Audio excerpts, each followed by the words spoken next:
This notebook, this is your evidence? It looks like a child's homework. I asked for facts, not fairy tales scribbled in crayon. This is an embarrassment. You waste the court's time. Your Honor, I have these pharmacy records. They show my mother was given the wrong medication. I plead with the court to investigate. She suffered because of this. Please let the truth come out.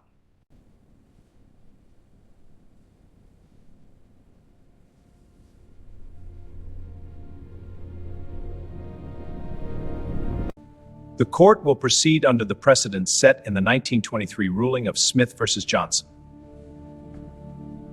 Counsel, your response? On the mantel sat dozens of family photographs. I rarely looked at them, not because I didn't love those memories, because they reminded me of promises I hadn't kept. I picked up one picture taken at Ethan's 8th birthday party.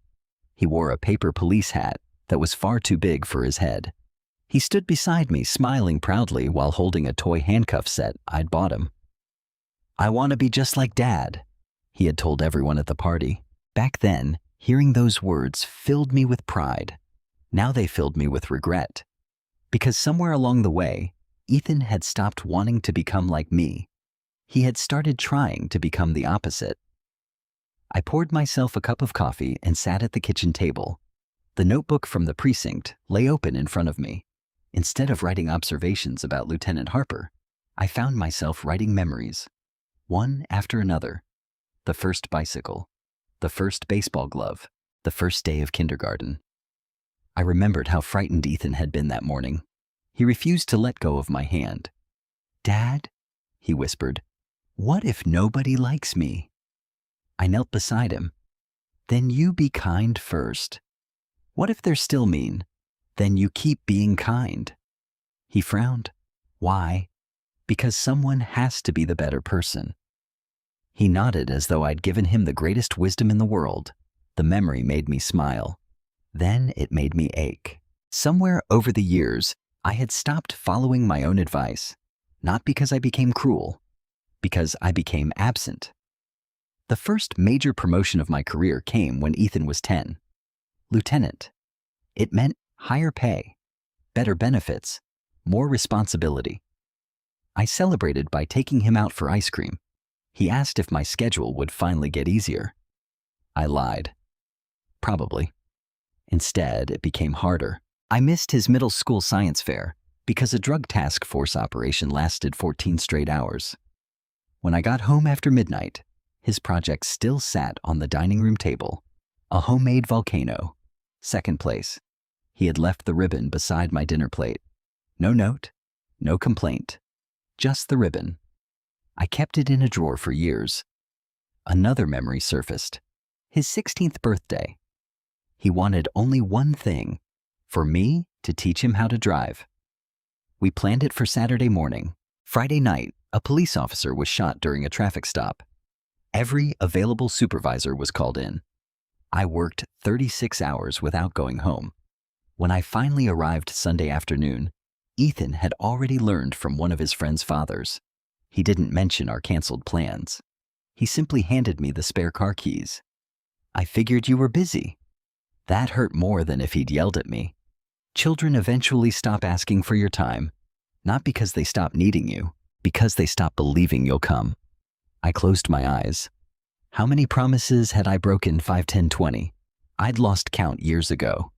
People often thanked me for my service. Strangers shook my hand at community events. Young officers asked for career advice. The mayor once presented me with an award recognizing my dedication to public safety. Every speech praised sacrifice. No one ever asked what my family had sacrificed. Around 9 o'clock that night, my cell phone buzzed. "Chief Rebecca Lawson." "How's day 2?" she asked. "Worse than expected." She waited. "I've confirmed workplace bullying." "I expected that." "It goes deeper." I told her about the missing firearm, the altered reports, the hallway conversation, Harper's influence over Ethan. She remained silent for several moments. Finally, she asked, "What about your son?" I looked toward Evelyn's photograph. "I don't believe he's corrupt." "You sound certain." "I've interviewed guilty officers, and They hide. They justify. They blame everyone else. Ethan doesn't. What does he do? He follows. Rebecca sighed softly. That's almost harder to fix. I know. We discussed the procedures for another 15 minutes before ending the call. As I set my phone down, another memory came flooding back. Police Academy graduation. Ethan stood proudly in his dress uniform. His smile reminded me so much of Evelyn that it almost took my breath away. After the ceremony, dozens of families crowded together taking photographs. Mothers cried. Fathers hugged their children. I remember walking toward Ethan. Before I reached him, another commander pulled me aside about an urgent staffing issue. 5 minutes became 20. 20 became 40. By the time I found Ethan again, most families had already gone home. He stood alone carrying his graduation certificate. You ready? I asked. He looked at me quietly. I was. That single sentence haunted me for years. I had been physically present, emotionally absent. Again. The next morning, I arrived at the precinct earlier than usual. As I walked toward the entrance, I noticed Ethan sitting alone in his patrol car. His head rested against the steering wheel. He looked exhausted. For a moment, I considered knocking on the window. Just once. Not as captain. Not as investigator. Simply as his father. I almost did. Then Lieutenant Harper's SUV pulled into the parking lot. Immediately, Ethan straightened his posture. He climbed out of the vehicle before Harper even parked. Harper smiled warmly. Morning, Ethan. Morning, Lieutenant. The difference stunned me. Harper greeted my son with warmth, approval, recognition.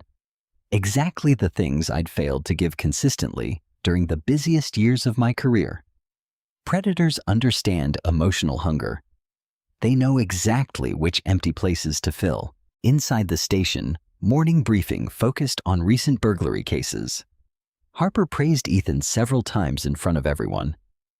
Outstanding initiative. Excellent judgment. That's leadership. Each compliment made Ethan stand a little taller. The room applauded. I watched quietly. The compliments weren't necessarily dishonest.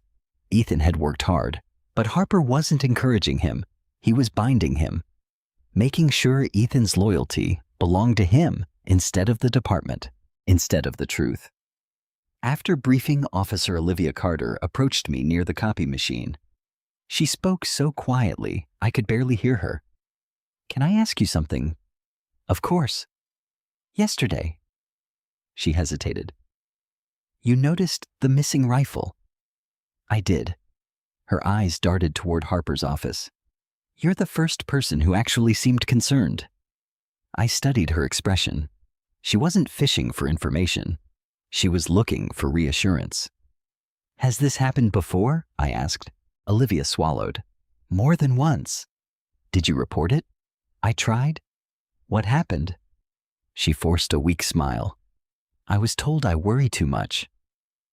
Before I could ask another question, Ethan walked past us carrying a stack of case files. He glanced briefly in my direction. Our eyes met. For just a second, something softened in his expression. Almost curiosity, almost recognition. Then Harper called his name from across the room. Ethan? Coming, Lieutenant. He turned away immediately. Watching him walk toward Harper felt strangely familiar. It reminded me of a little boy running toward the father he trusted most. Except this time, that father wasn't me.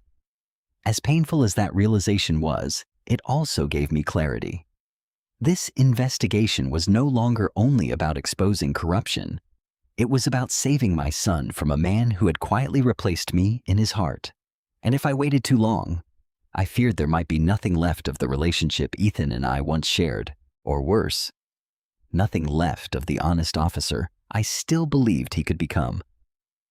By the beginning of my second week at East River Precinct, I had stopped feeling like a stranger.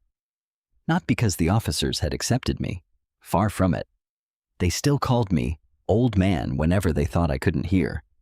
They still handed me the least desirable assignments, left paperwork on my desk that belonged to other people, and laughed whenever I offered suggestions during briefings. What had changed was something far more important. People had stopped pretending. The longer I remained quiet, the more comfortable everyone became around me, and comfortable people make mistakes. That Monday morning began with a mandatory equipment inspection.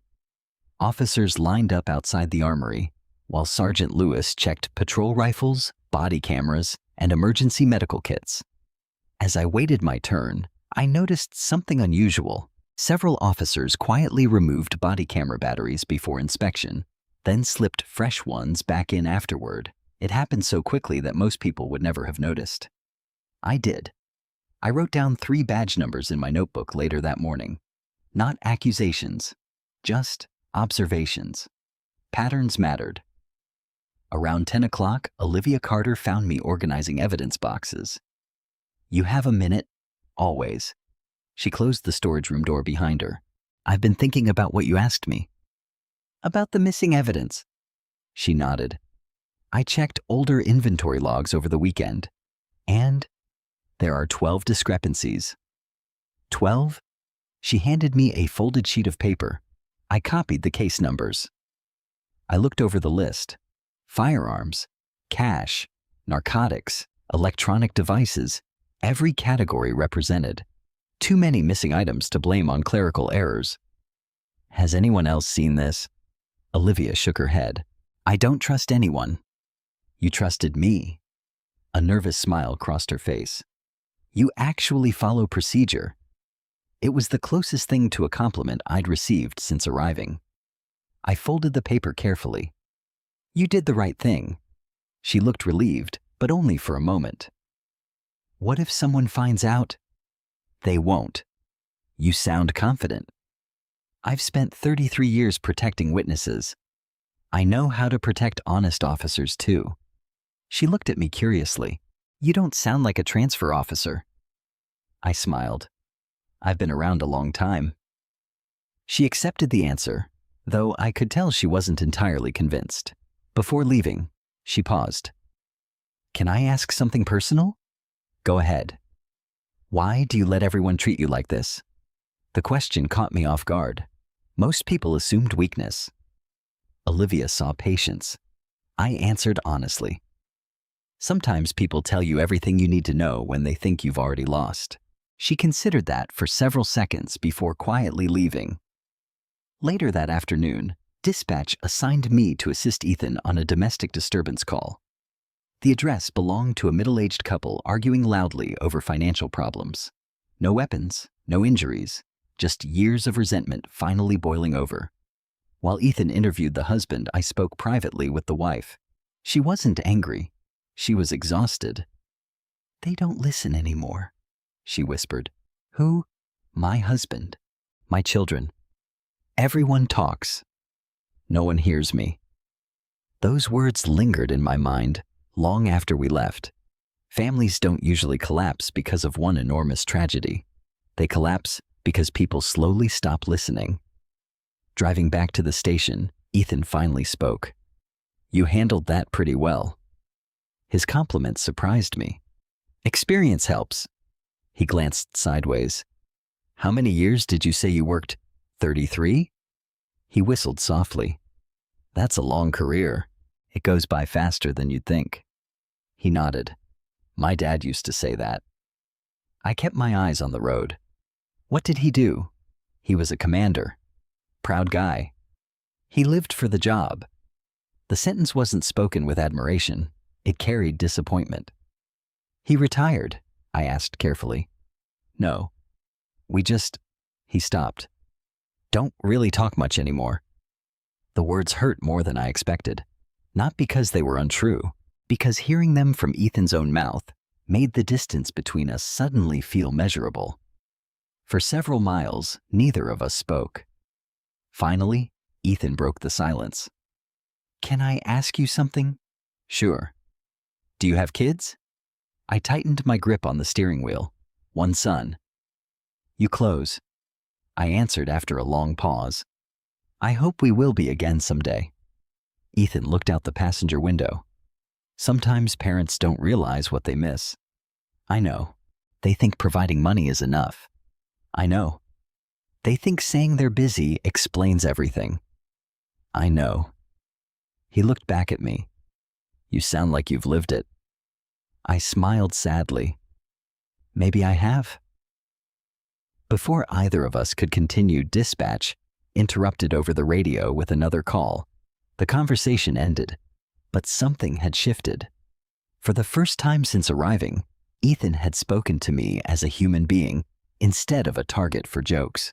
That evening, I stayed late reviewing archived disciplinary records. Officially, I was helping reorganize files. Unofficially, I was searching for names. One file immediately caught my attention. Lieutenant Richard Donnelly, former executive officer, retired 18 months earlier. Excellent performance evaluations, no disciplinary history, community awards. Then, nothing. No retirement ceremony, no farewell photographs, no newspaper article, no commendation. A 30-year career had ended with barely 2 paragraphs in his personnel file. That wasn't normal. As I continued reading, Harold Jenkins quietly entered carrying a mop bucket. Without looking at me, he asked, "Find anything interesting?" I closed the folder. "Maybe." He continued mopping. "Donnelly." I looked up. "You knew him?" Harold smiled faintly. "Best lieutenant this place ever had." "What happened?" He asked too many questions. The hallway suddenly felt colder. "He retired." Harold shook his head almost invisibly. "That's the story." "And the truth?" Harold looked directly into my eyes for the first time. "The truth has been locked away ever since." Before I could respond, footsteps echoed nearby. Harold immediately resumed mopping. Conversation over. Again. That night, I met Detective Samuel Brooks from Internal Affairs in an underground parking garage several miles away. No police station, no official office. Too risky. Samuel arrived in an unmarked sedan. Mid-40s, calm, methodical, the kind of investigator who preferred facts over theories. I handed him copies of my notes. Missing evidence, altered reports, body camera irregularities, Olivia's inventory discrepancies. Samuel read everything carefully. "This is enough to justify expanding surveillance." "What about financial records? We're already looking." "And?" He hesitated. "Harper's salary doesn't explain his lifestyle." I wasn't surprised. "The SUV." Samuel nodded. "The vacation home. The private school tuition. None of it adds up." "What about Donnelly?" Samuel's expression changed. "You know about him?" "I'm trying to." Samuel leaned against his car.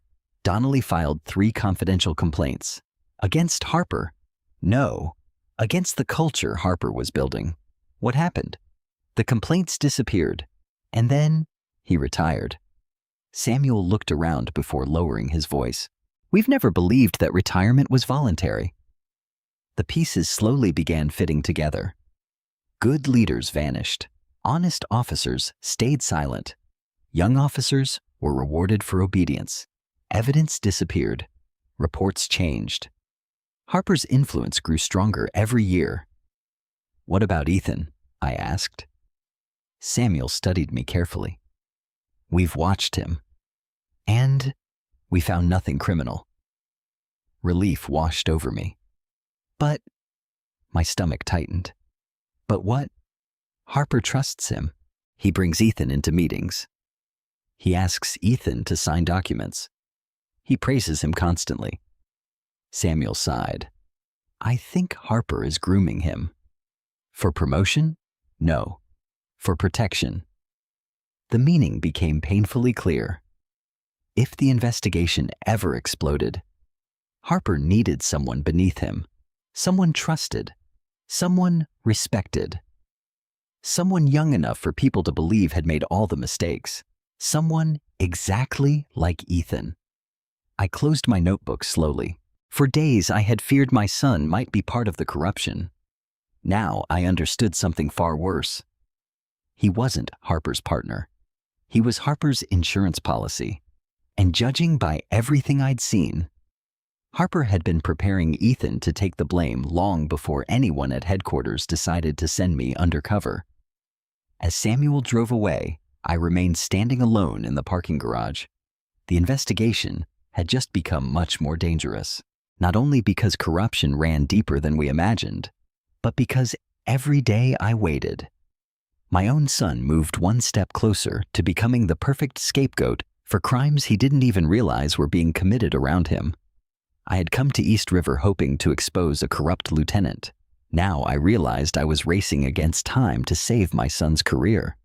Before Lieutenant Daniel Harper sacrificed it to save his own, by the third week of my undercover assignment, every piece of the puzzle was beginning to connect.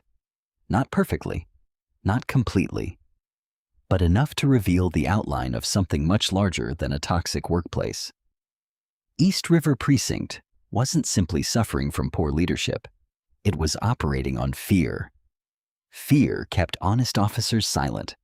Fear kept young officers obedient. Fear protected Lieutenant Daniel Harper far better than loyalty ever could.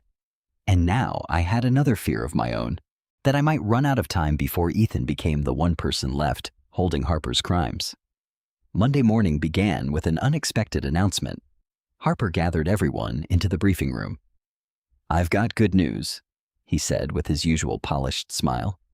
"We'll be hosting a citywide audit next month." Several officers groaned. Harper laughed. "Relax. It's mostly paperwork."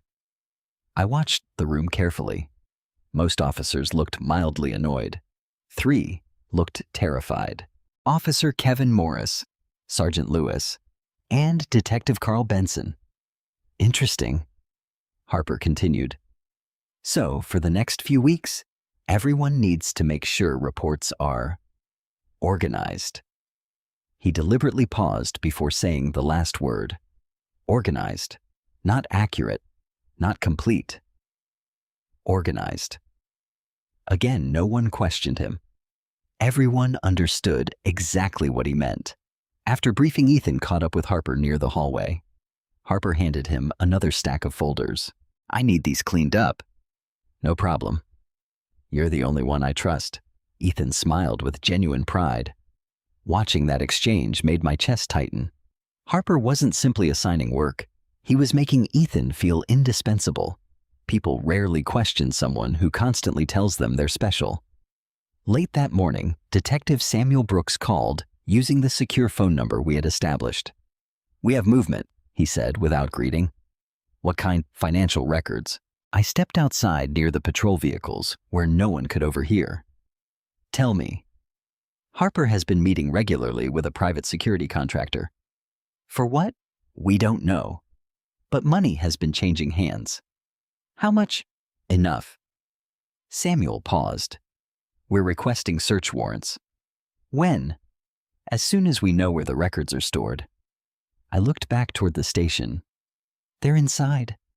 "We need proof." "I'll get it." "You understand the risk." "I do." The call ended. For the first time since arriving, I knew exactly what I needed to find. Documents. Not rumors. Not conversations. Evidence.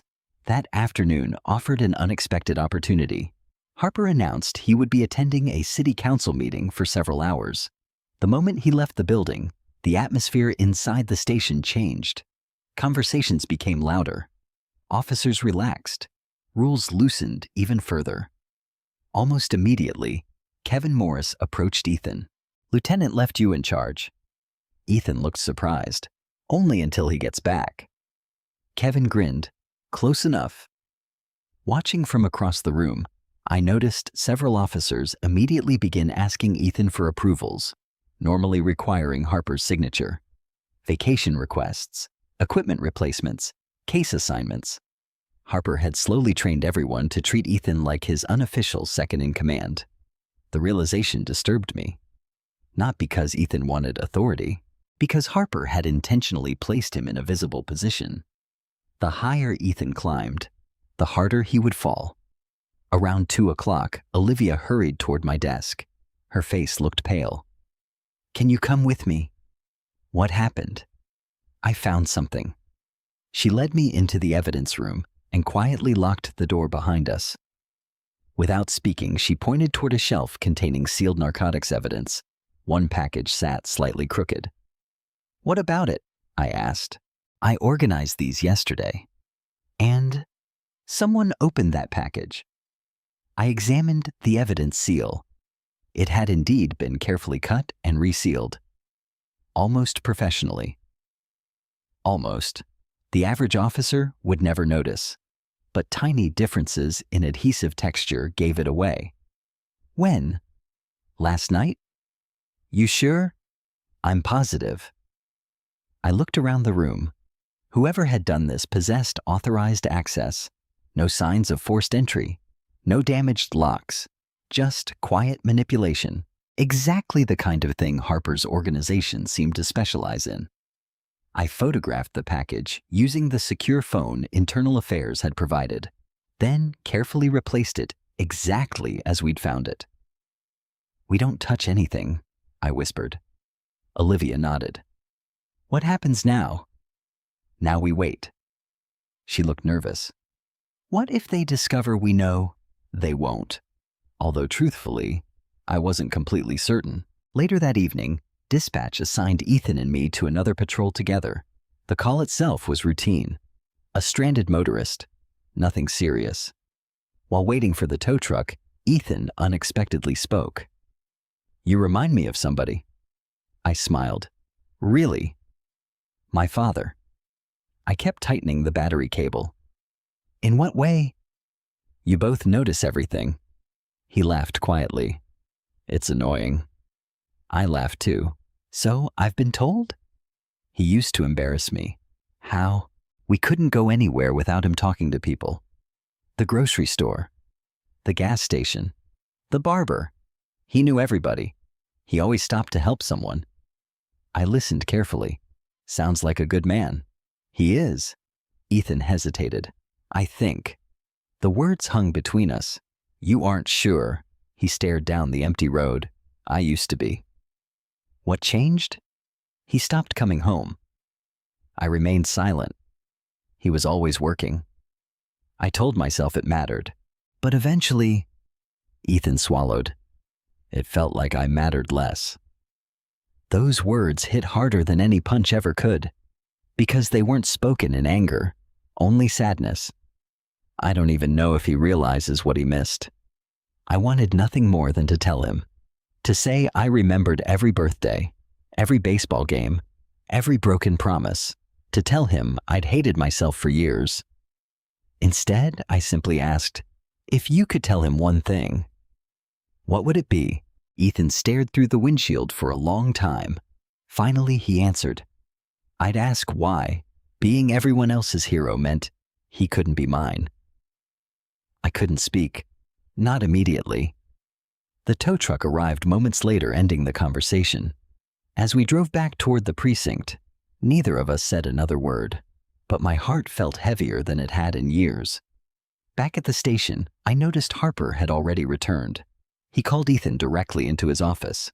The blinds closed. 20 minutes passed. When Ethan finally emerged, he carried another thick manila folder. This time, curiosity got the better of me. As Ethan walked past my desk, several papers slipped from the folder onto the floor. He didn't notice. I quickly bent down to help gather them.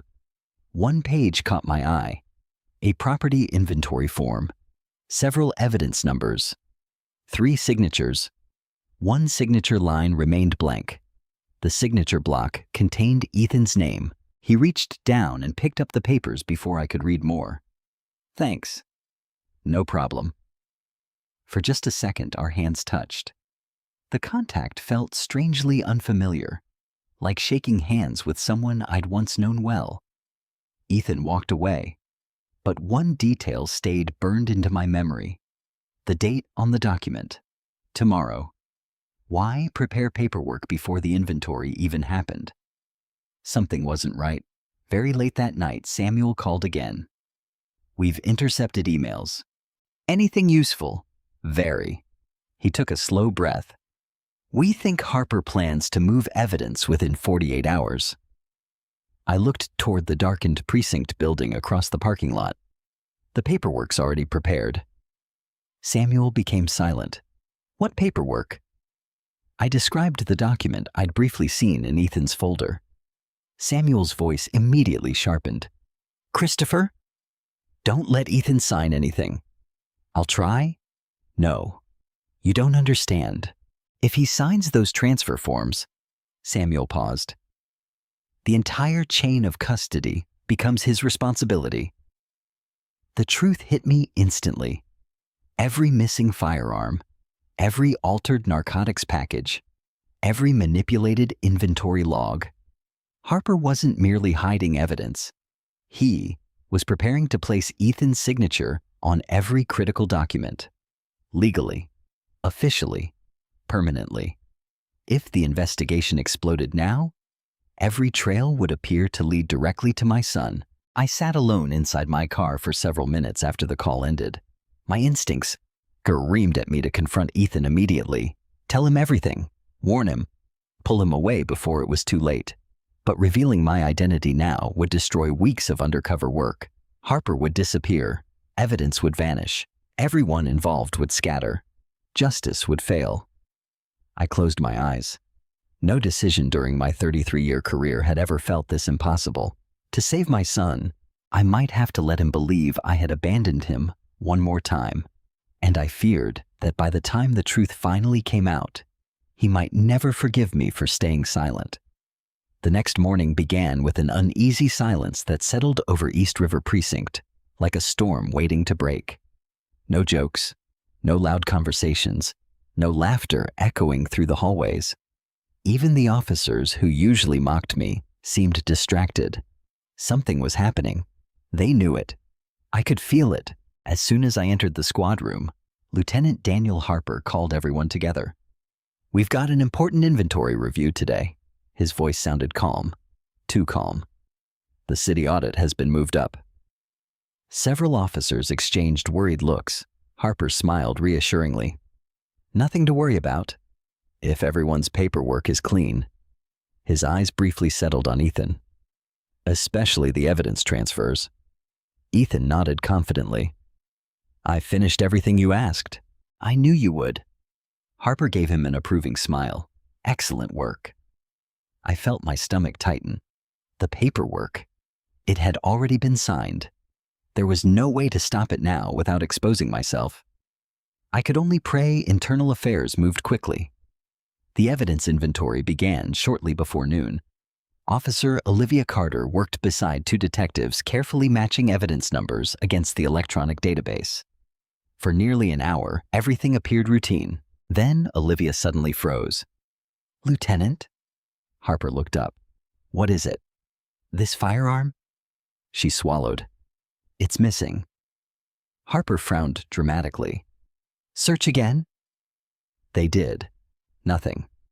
A second firearm was missing. Then cash from a narcotics seizure. Then several sealed evidence bags. The room became increasingly tense. Computers were checked. Shelves were searched. Storage lockers opened. Nothing. Harper slowly folded his arms. This is serious. Nobody spoke. Then Harper looked directly at Ethan. Who signed the latest transfer logs? The room became completely silent. Ethan answered without hesitation. I did. Harper sighed heavily. I was afraid of that. My heartbeat slowed. This was it. The trap. Harper reached toward the stack of inventory forms.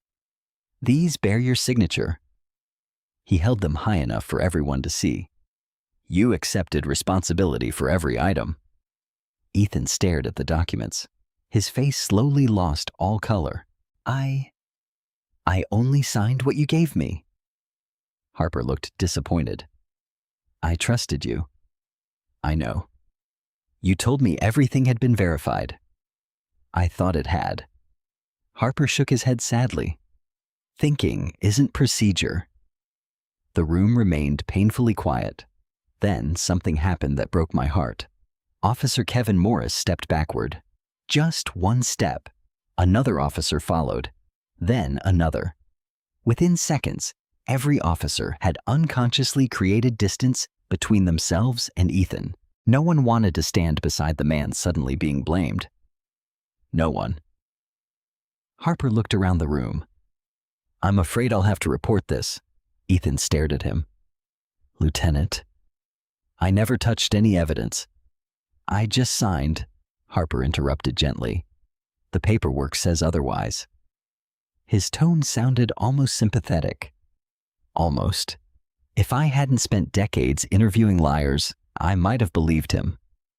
Instead, I recognized exactly what he was doing. He wasn't accusing.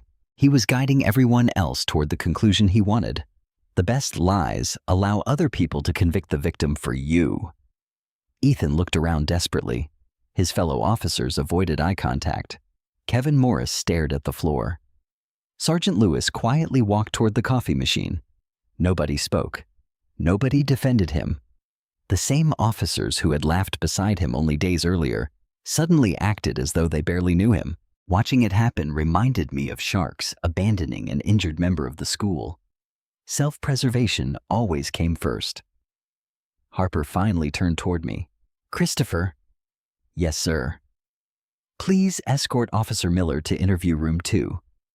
The request felt like someone had driven a knife through my chest.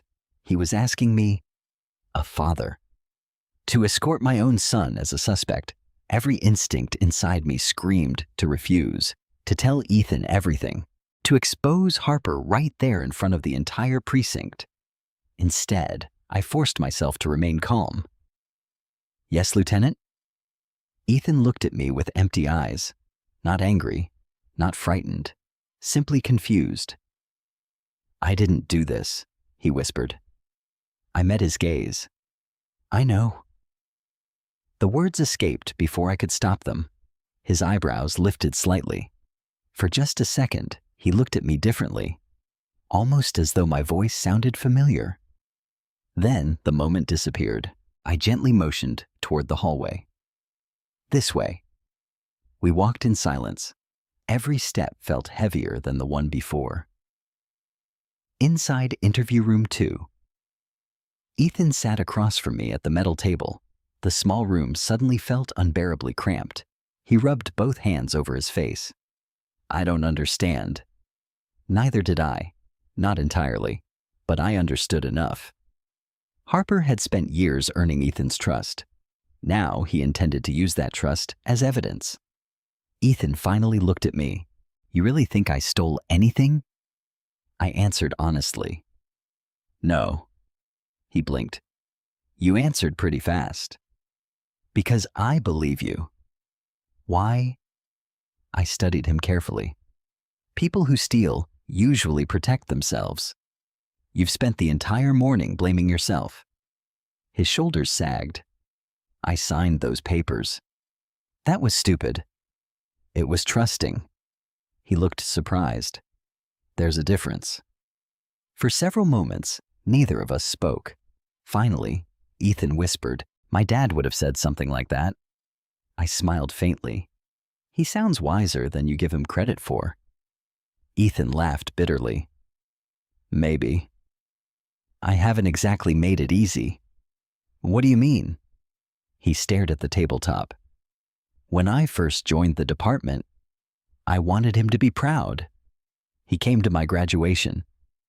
But after that, he stayed away. He said he didn't want people thinking I got special treatment." I nodded slowly. "That must have hurt." "It did. I spent years trying to prove I didn't need him." He shook his head. "I guess I proved it too well." Those words nearly shattered what little emotional control I still had. Because he wasn't wrong. Both of us had spent years building walls. Neither of us knew how to tear them down. Before I could respond, someone knocked. Lieutenant Harper entered carrying several additional folders.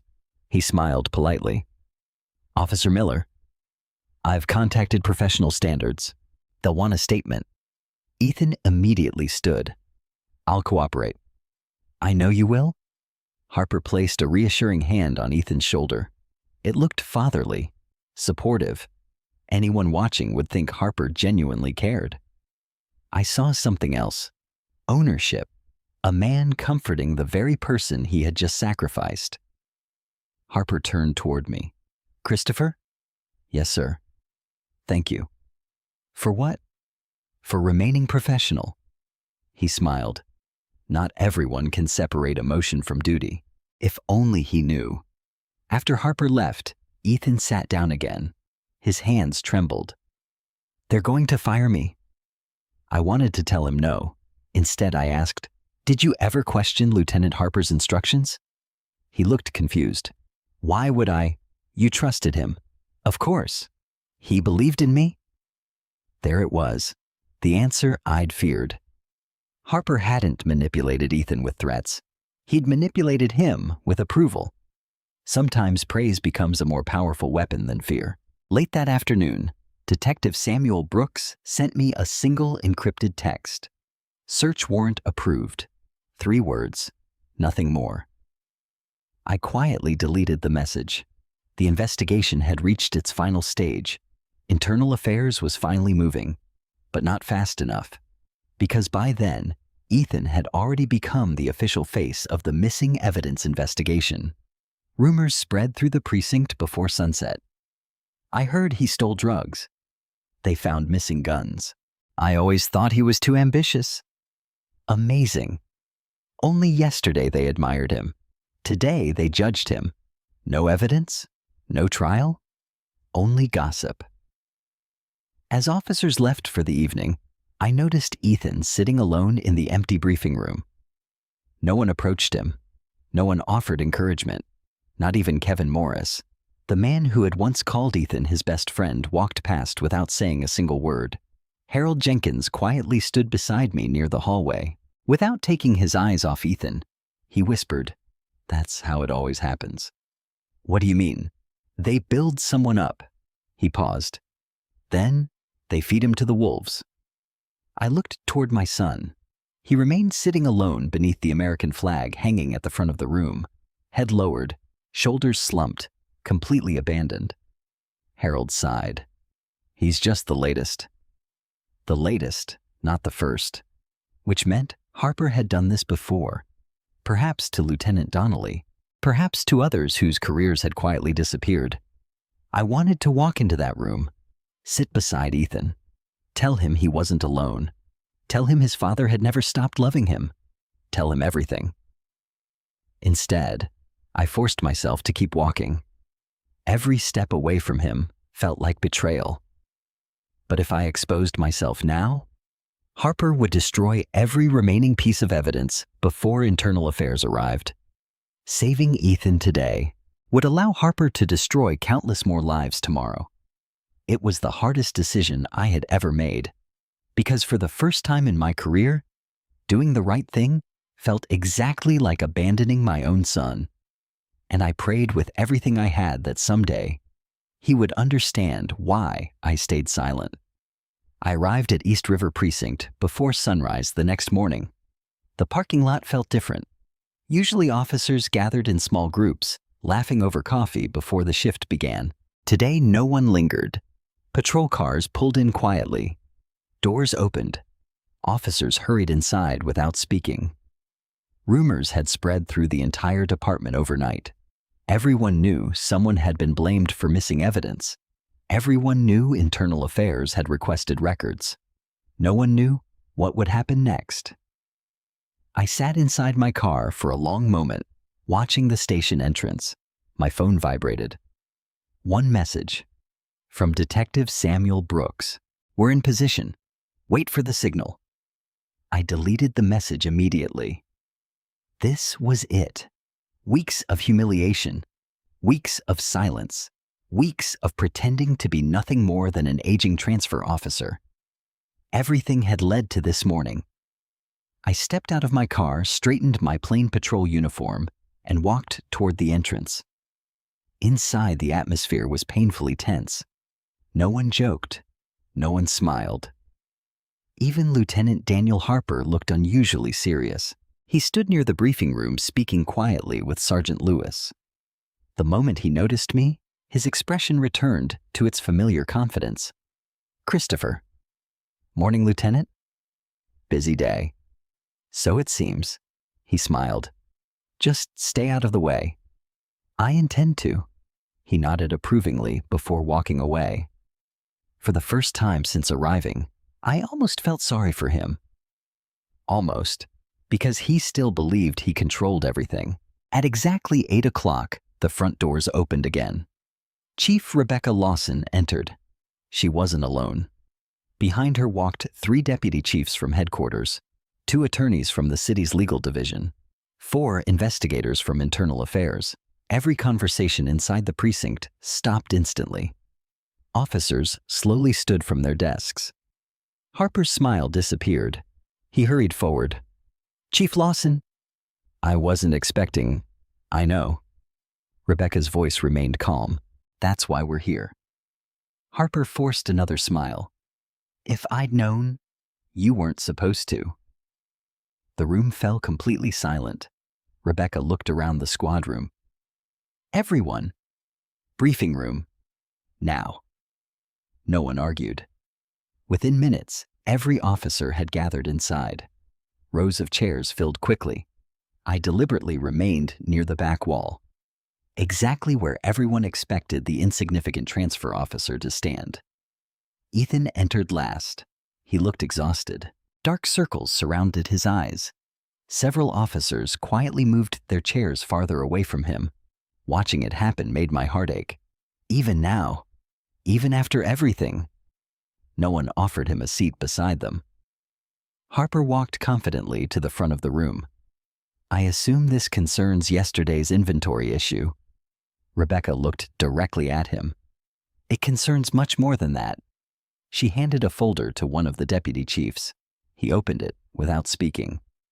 Rebecca continued, "Effective immediately." She paused long enough for every person in the room to focus completely on her. "East River Precinct will undergo an emergency change of command." A wave of whispers spread across the room. Harper remained composed. "I'm prepared to assist the incoming captain." Rebecca nodded. "I'm sure you are." Then she looked toward the back of the room. "Christopher Miller." Every head turned. I stepped away from the wall. Several officers frowned in confusion. Harper looked mildly irritated. "Chief, we're in the middle of..." Rebecca interrupted. "Front and center commander." The word echoed through the room. Commander, not officer. Commander. Confusion instantly spread across dozens of faces. I walked calmly down the center aisle. Every footstep sounded louder than the last. When I reached the front, Rebecca smiled for the first time all morning. She handed me a sealed envelope. "Ladies and gentlemen," her voice carried throughout the room, "by authority of the police commissioner and the city of East River," she opened the document, "Christopher Elijah Miller is hereby appointed captain of East River Precinct, effective immediately." Silence. Absolute silence. It felt as though every person in the room had forgotten how to breathe. Kevin Morris stared at me with his mouth hanging open. Sergeant Lewis blinked repeatedly. Officer Olivia Carter slowly covered her mouth with one hand. Harold Jenkins, standing quietly near the doorway, simply lowered his head and smiled. He had known, all along. My eyes found Ethan. His face had gone completely pale. He looked from me to Chief Lawson, back to me again. His lips moved. No words came out. Finally he whispered, "Dad." The single word echoed louder inside my heart than any applause I had ever received. I met his eyes, for the first time in years. He wasn't looking at me with resentment. He was looking at me with disbelief. Lieutenant Harper suddenly laughed, a forced laugh. "There must be some misunderstanding." Rebecca slowly turned toward him. "There isn't." Harper gestured toward me. "He's been working patrol." "Correct? As part of a confidential assignment." Harper's expression tightened. "You sent a captain undercover, Rebecca nodded. For 2 weeks. The color drained from Harper's face. One deputy chief stepped forward carrying another folder. Captain Miller's observations have already been submitted. Another investigator placed several evidence boxes onto the conference table. So have supporting materials. Harper's confidence began cracking. I don't understand. I've done everything requested of me, Rebecca answered calmly. That statement will be evaluated. Then Detective Samuel Brooks entered carrying a thick evidence case. He walked directly toward me. Without saying a word, he handed me the folder. Inside were search warrants, financial records, photographs, bank statements, evidence logs, everything. Weeks of investigation had finally come together. I closed the folder. Then I faced the room. The same room where I had been mocked, ignored, humiliated, laughed at. For several long seconds, I simply looked at every officer. No anger, no triumph, only disappointment. Finally, I spoke. When I arrived here, I was called too old. I was called slow. I was treated like someone whose career no longer mattered. No one looked at me. The insults never bothered me. What concerned me? I looked slowly across the room. Was how quickly good officers joined them. Complete silence. I turned toward Ethan. He couldn't even meet my eyes. Tears had begun forming. I watched officers ignore policy. I watched evidence disappear. I watched fear replace integrity. Then I looked directly at Harper, and I watched people confuse authority with leadership. Harper finally found his voice. This is outrageous. You've been spying on us, I answered calmly. No. I've been observing. There's a difference. Rebecca stepped forward. Lieutenant Daniel Harper. You are hereby relieved of duty pending investigation. The words struck the room like thunder. Harper looked around desperately. No one moved. No one defended him. The same officers who had abandoned Ethan yesterday now abandoned Harper just as quickly. His eyes settled on Ethan. Ethan, tell them. You know, I never...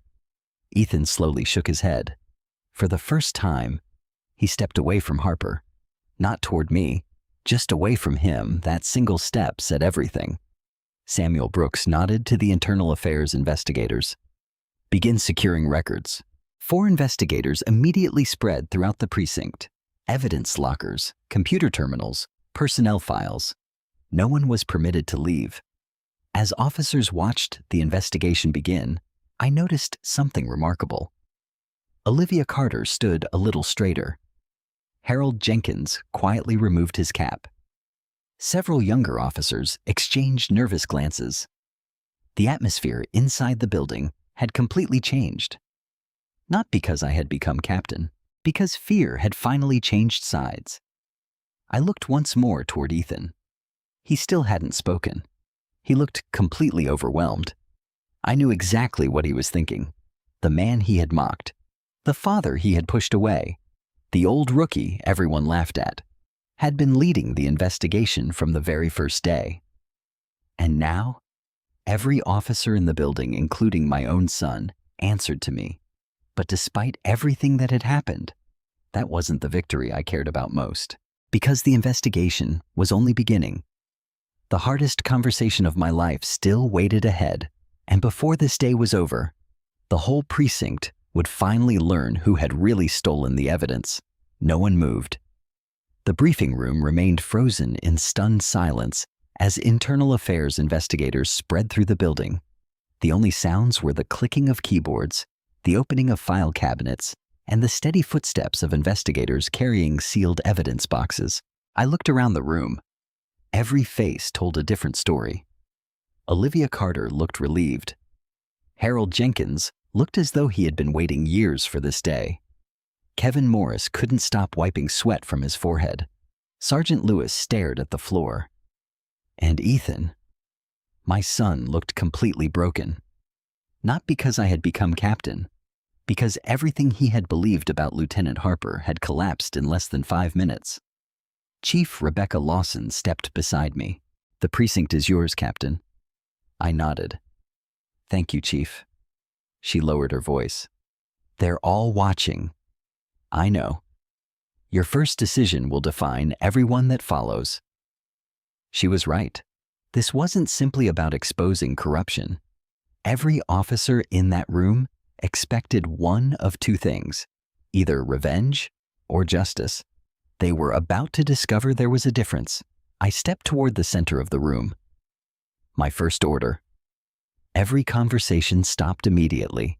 No one is to interfere with the internal affairs investigation. Every officer will cooperate fully. If anyone attempts to remove documents, contact witnesses, alter electronic records, or leave this building without authorization, I paused. That officer will be suspended immediately. No one objected. I continued. My second order. I looked directly at Ethan. Officer Ethan Miller. He slowly raised his head. You are not under arrest. Several officers looked surprised, including Ethan.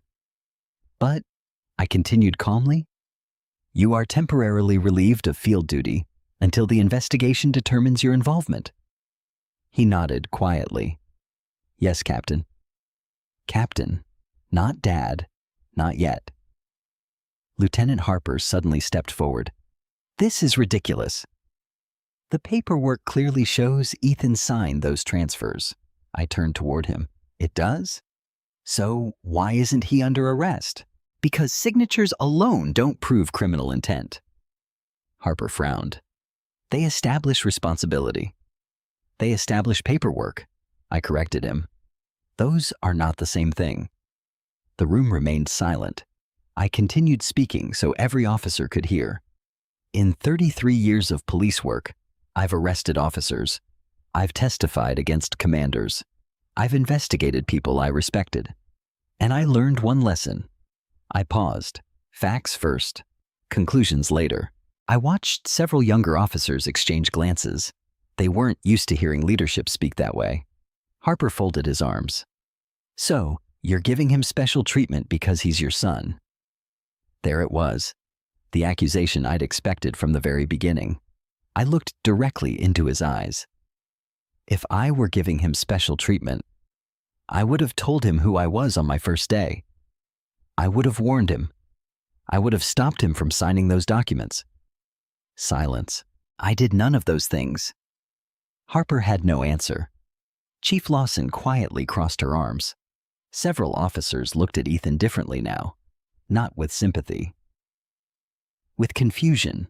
Perhaps for the first time they realized something important. If I had truly wanted to protect my son, none of this would have happened. Detective Samuel Brooks entered carrying another evidence box. Captain, we've completed the first search. What did you find? He placed several folders on the conference table. Financial ledgers, property inventories, private banking records. Harper's jaw tightened. Samuel continued, and something else. He opened a large envelope. Inside were photographs, dozens of them. Security camera still images, warehouse parking lots, storage units, meetings, cash exchanges. The room leaned forward. Samuel placed one photograph on the table. Lieutenant Harper standing beside a private security contractor. Another photograph. Harper loading sealed evidence containers into an unmarked van. A third. Kevin Morris accepting an envelope from the same contractor. Kevin immediately stood. I can explain. Samuel calmly looked at him. I'm sure you can. You'll have that opportunity. Kevin slowly sat back down. His face had gone completely white. One investigator approached me quietly. Captain, we've recovered deleted emails. What do they show? They're still being processed. But he glanced toward Harper. Someone knew the city audit schedule months in advance. Exactly what I suspected. The audits hadn't failed because Harper was lucky. They failed because he knew when they were coming. Harper suddenly laughed. It wasn't confident anymore. It sounded desperate. Emails, pictures, that's circumstantial. You've got nothing. Samuel looked at him. We haven't finished searching. The words landed heavily. Harper finally stopped talking. I turned toward the rest of the officers. I want every honest officer in this building to hear me. Several heads lifted. If you followed illegal orders because you were afraid, now is your opportunity to tell the truth. If you cooperate honestly, it will matter. No one moved. Fear still held them. I understood. Fear built over years doesn't disappear in minutes. Then something unexpected happened. Officer Olivia Carter slowly stood. Every eye turned toward her. She looked terrified, but she remained standing. I have something. Her voice trembled. Samuel nodded. Go ahead. Olivia took a deep breath. I reported missing evidence 3 months ago. She looked toward Harper. He told me to stop asking questions. The room remained silent. She continued. I documented every discrepancy. I kept copies. Harper interrupted sharply. Those records were incomplete. Olivia looked at him. No, they were accurate. Her voice became steadier. I was just too afraid to speak. Samuel extended his hand. Do you still have them? She nodded. At home. I never destroyed anything. Good. We'll collect them. Watching Olivia stand up changed something inside the room. Courage is contagious. A young patrol officer slowly raised his hand. He swallowed. I was told to change report times. Another officer spoke. I deleted body camera footage. I was ordered to. Then another. And another. One by one. Small admissions, small truths. The wall of silence Harper had built over years began collapsing. Not because people suddenly became brave, because someone had spoken first. Harper looked around in disbelief. You idiots! You think they're going to protect you? No one answered, because no one was looking at Harper anymore. They were looking at me, waiting. Would I punish everyone or distinguish between those who made mistakes and those who created them? I already knew my answer. We will investigate every statement, I said calmly. But hear me carefully. I looked around the room. Making a mistake is not the same as building a system of corruption. Several officers visibly relaxed. I expect honesty. I expect accountability. And I expect every one of you to remember why you first pinned on this badge. Harold Jenkins quietly smiled from the doorway. Later that afternoon, while investigators continued searching the building, Ethan knocked softly on my office door. It felt strange sitting behind the captain's desk, not because I'd earned it, because it had cost me so much. Come in. Ethan entered slowly. He closed the door behind him. For several seconds, neither of us spoke. Finally, he asked, May I ask you something? I nodded. Anything. His voice barely rose above a whisper. When did you know? I suspected the first day. You suspected me. I shook my head. I suspected someone was using you. His eyes filled with tears. You could have told me. I wanted to. Then why didn't you? The question I dreaded, because no answer would erase the pain.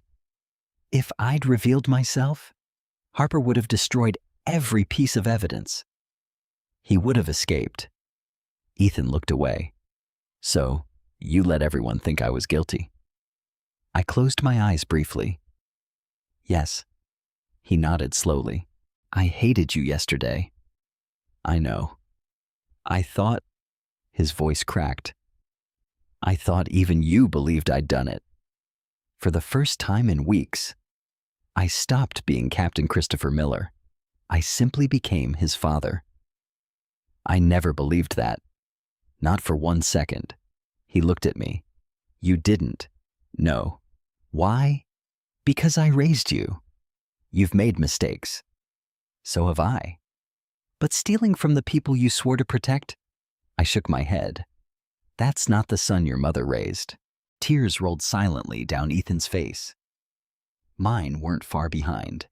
Before either of us could say another word, someone knocked firmly on the office door. Samuel Brooks entered. His expression was serious. "Captain, we've just found something." "What?" Samuel looked briefly toward Ethan. "You're both going to want to see this." The tone in his voice told me everything. Whatever Internal Affairs had discovered, it was bigger than missing evidence. Much bigger, and I had a feeling Lieutenant Daniel Harper's carefully built empire was finally about to collapse. Samuel Brooks did not say another word until the office door was closed behind us. He led Ethan and me down a hallway crowded with Internal Affairs investigators carrying evidence boxes, hard drives, and sealed document bags. Officers who had once walked those halls with swagger now stood quietly against the walls, answering questions one at a time. The atmosphere had completely changed. For years, fear had belonged to honest officers. Now it belonged to those with something to hide. Samuel stopped outside the records division. "We found a hidden storage room." I frowned. Hidden? It wasn't on the building plans. He unlocked a heavy metal door that had been concealed behind a row of filing cabinets. Inside was a narrow room, no larger than a walk-in closet. Metal shelves lined both walls. Every shelf was packed with banker boxes, case files, evidence logs, financial ledgers, old personnel records. Nothing about the room looked official. It looked secret. One investigator carefully opened the nearest box. Inside were dozens of original police reports. I immediately recognized several case numbers. "They're the burglary reports," I said. Samuel nodded. "The originals." He handed me another file. I compared it with the version stored in the department's electronic system. The differences were obvious. Witness statements had disappeared. Evidence descriptions had been shortened. Timelines had been altered. Names had been removed. None of the changes completely rewrote the investigations. Instead, they subtly redirected them. Just enough to protect someone. Just enough to make certain suspects disappear. Ethan stared over my shoulder. "I filed one of these." "You did?" "I never wrote that." "I know." He looked horrified. "My report was changed." Samuel nodded. "After you submitted it." I slowly closed the folder. This was exactly how corruption survives for years. Not through dramatic crimes, through tiny edits, repeated hundreds of times until no one remembers what the truth looked like. Another investigator approached, carrying a laptop. "Captain, we accessed Lieutenant Harper's encrypted files." "What did you find?" She turned the screen toward us. Spreadsheets, payments, property addresses, case numbers, everything meticulously organized. Harper hadn't simply stolen evidence. He had built a business around it. Recovered jewelry was quietly resold through intermediaries. Confiscated electronics disappeared before reaching storage. Cash seized during narcotics investigations was skimmed long before final accounting. Even firearms had been redirected through illegal private security contacts. Years of corruption, documented in remarkable detail. Samuel looked at Ethan. "You see this column?" Ethan nodded. "What about it?" "These are supervisor approvals. They're all Harper." Samuel scrolled lower. "And these," he highlighted another section, "are officer signatures." Ethan swallowed. "My name. It appears frequently." "Yes. But look closer." I leaned toward the screen. Samuel enlarged one document. The signatures looked identical. Too identical. Every letter, every angle, every stroke. I had spent enough years examining forged documents to recognize what I was seeing. "They're traced." Samuel nodded. "Most of them." Ethan looked confused. "What does that mean?" "It means someone copied your signature." His eyes widened. "So?" "I didn't authorize those transfers." Samuel opened another folder. "Some you signed. Many you never even saw." Relief and horror crossed Ethan's face simultaneously. Relief that he wasn't responsible.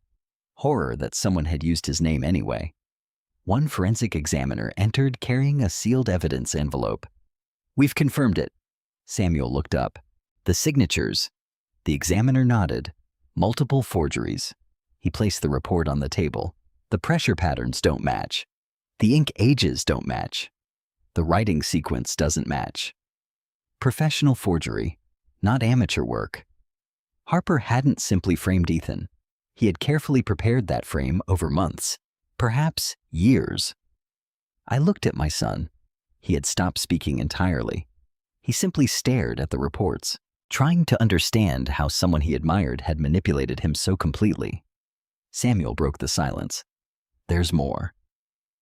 I wasn't sure I wanted to hear it. He opened another evidence box. Personnel evaluations, promotion recommendations, training records. Every document carried Harper's signature. Samuel removed one evaluation. Ethan Miller, outstanding leadership potential, recommended for rapid advancement, exceptional integrity, highly dependable. At first glance, the review looked complimentary. Then Samuel pointed toward a handwritten note clipped to the back. "Ideal candidate to supervise evidence transition, trusts authority without questioning procedures." Ethan's face went pale. "That's..." He couldn't finish. "He evaluated me like a tool," I answered quietly. Samuel nodded. "Not a protege. A tool." The room became painfully quiet. For weeks I had suspected Harper was manipulating Ethan. Now we understood the full truth. Every compliment, every opportunity, every public display of confidence. None of it had been genuine. Harper hadn't been preparing Ethan for leadership. He had been preparing him to become the perfect scapegoat. One investigator hurried into the room. "We've located Lieutenant Harper's accountant." Samuel immediately stood. "Alive?" "Yes." "He's requesting immunity." Samuel looked toward me. "He wants to cooperate." "Bring him in." Within an hour, the accountant sat inside an interview room. His name was Victor Lang, mid-60s, nervous, exhausted. The kind of man who had spent years carrying secrets too heavy to bear. Samuel began recording. "State your name." "Victor Lang." "Occupation." "Certified public accountant." "Were you employed by Lieutenant Daniel Harper?" Victor nodded. "For 8 years." "Did you manage his finances?" "Yes." "Were you aware of illegal activity?" Victor lowered his head. "Eventually." "What kind?" He looked directly at me. He controlled everything. "What do you mean?" He selected young officers. He earned their trust. He made them feel important. Then, Victor swallowed hard. He slowly placed their names on paperwork. Ethan looked sick. Victor continued. When investigations came close, he shifted responsibility downward. "Has he done this before?" Victor nodded. "Several times." Samuel leaned forward. "Names." Victor closed his eyes. "Lieutenant Richard Donnelly." The room became silent. My heart sank. Harold had been right. Donnelly hadn't willingly retired. Victor continued. Donnelly discovered altered evidence. He refused to stay quiet. So Harper blamed inventory failures on him. What happened? Donnelly resigned before criminal charges were filed. He lost everything. His pension, his reputation, his marriage. I closed my eyes. An honest man had sacrificed his career because no one knew the truth. Now Harper had been preparing to do exactly the same thing to Ethan. Samuel asked one final question. Who approved the forgery of Ethan Miller's signatures? Victor answered without hesitation. Lieutenant Harper. No uncertainty, no hesitation. Just the truth. The interview ended. As investigators escorted Victor away, Ethan remained seated, motionless. Finally he spoke. I laughed at you. I looked at him. I joined them. I know. I mocked you. Yes? I trusted him more than I trusted my own father. His voice cracked. I don't know how to live with that. I walked across the room. For the first time since arriving at East River Precinct, I placed my hand gently on his shoulder. You start by learning from it. He looked up. I should have listened. So should I. He frowned. What do you mean? I spent years asking this department to trust me. I smiled sadly, but I forgot to earn that same trust at home. Neither of us spoke for several moments. The silence no longer felt awkward. It felt honest. Chief Rebecca Lawson entered quietly. Captain, the arrest warrant has been approved. I looked toward the hallway. Lieutenant Daniel Harper sat alone in an interview room, completely unaware that his last defense had just disappeared. Rebecca handed me the signed warrant. You've earned the right. I looked at the document, then slowly shook my head. No. She looked surprised. You should execute it. I looked through the interview room window toward Harper. This has never been about revenge. It's about justice. Samuel nodded. I'll handle it. Minutes later, internal affairs investigators entered Harper's room. He looked up confidently. That confidence lasted only seconds. Samuel placed the warrant on the table. Lieutenant Daniel Harper, you are under arrest. Harper looked stunned, then angry, then frightened. Finally, defeated. As investigators placed handcuffs around his wrists, he looked through the glass. His eyes found mine. For a brief moment, neither of us looked away. He expected satisfaction, victory, triumph. Instead, I simply nodded once, not because I had won, because the truth finally had. And as Harper disappeared down the hallway in handcuffs, I realized the corruption investigation was finally over. But repairing the damage it had done to my relationship with Ethan, that journey was only beginning. The precinct felt strangely quiet after Lieutenant Daniel Harper was taken away. For years, his voice had filled every hallway, every briefing room, every decision. Even officers who disliked him had grown accustomed to his presence. Now, all that remained was silence. Not an uncomfortable silence. A peaceful one. The kind that comes after a storm has finally passed. Over the next several days, Internal Affairs continued interviewing officers, collecting statements, and reviewing thousands of documents. One by one, the truth became impossible to deny. Kevin Morris admitted Harper had instructed him to remove evidence before scheduled audits. Sergeant Lewis confessed he had approved altered reports because he feared losing his pension. Detective Carl Benson revealed that promotions had quietly been traded for loyalty instead of merit. Some officers had participated willingly.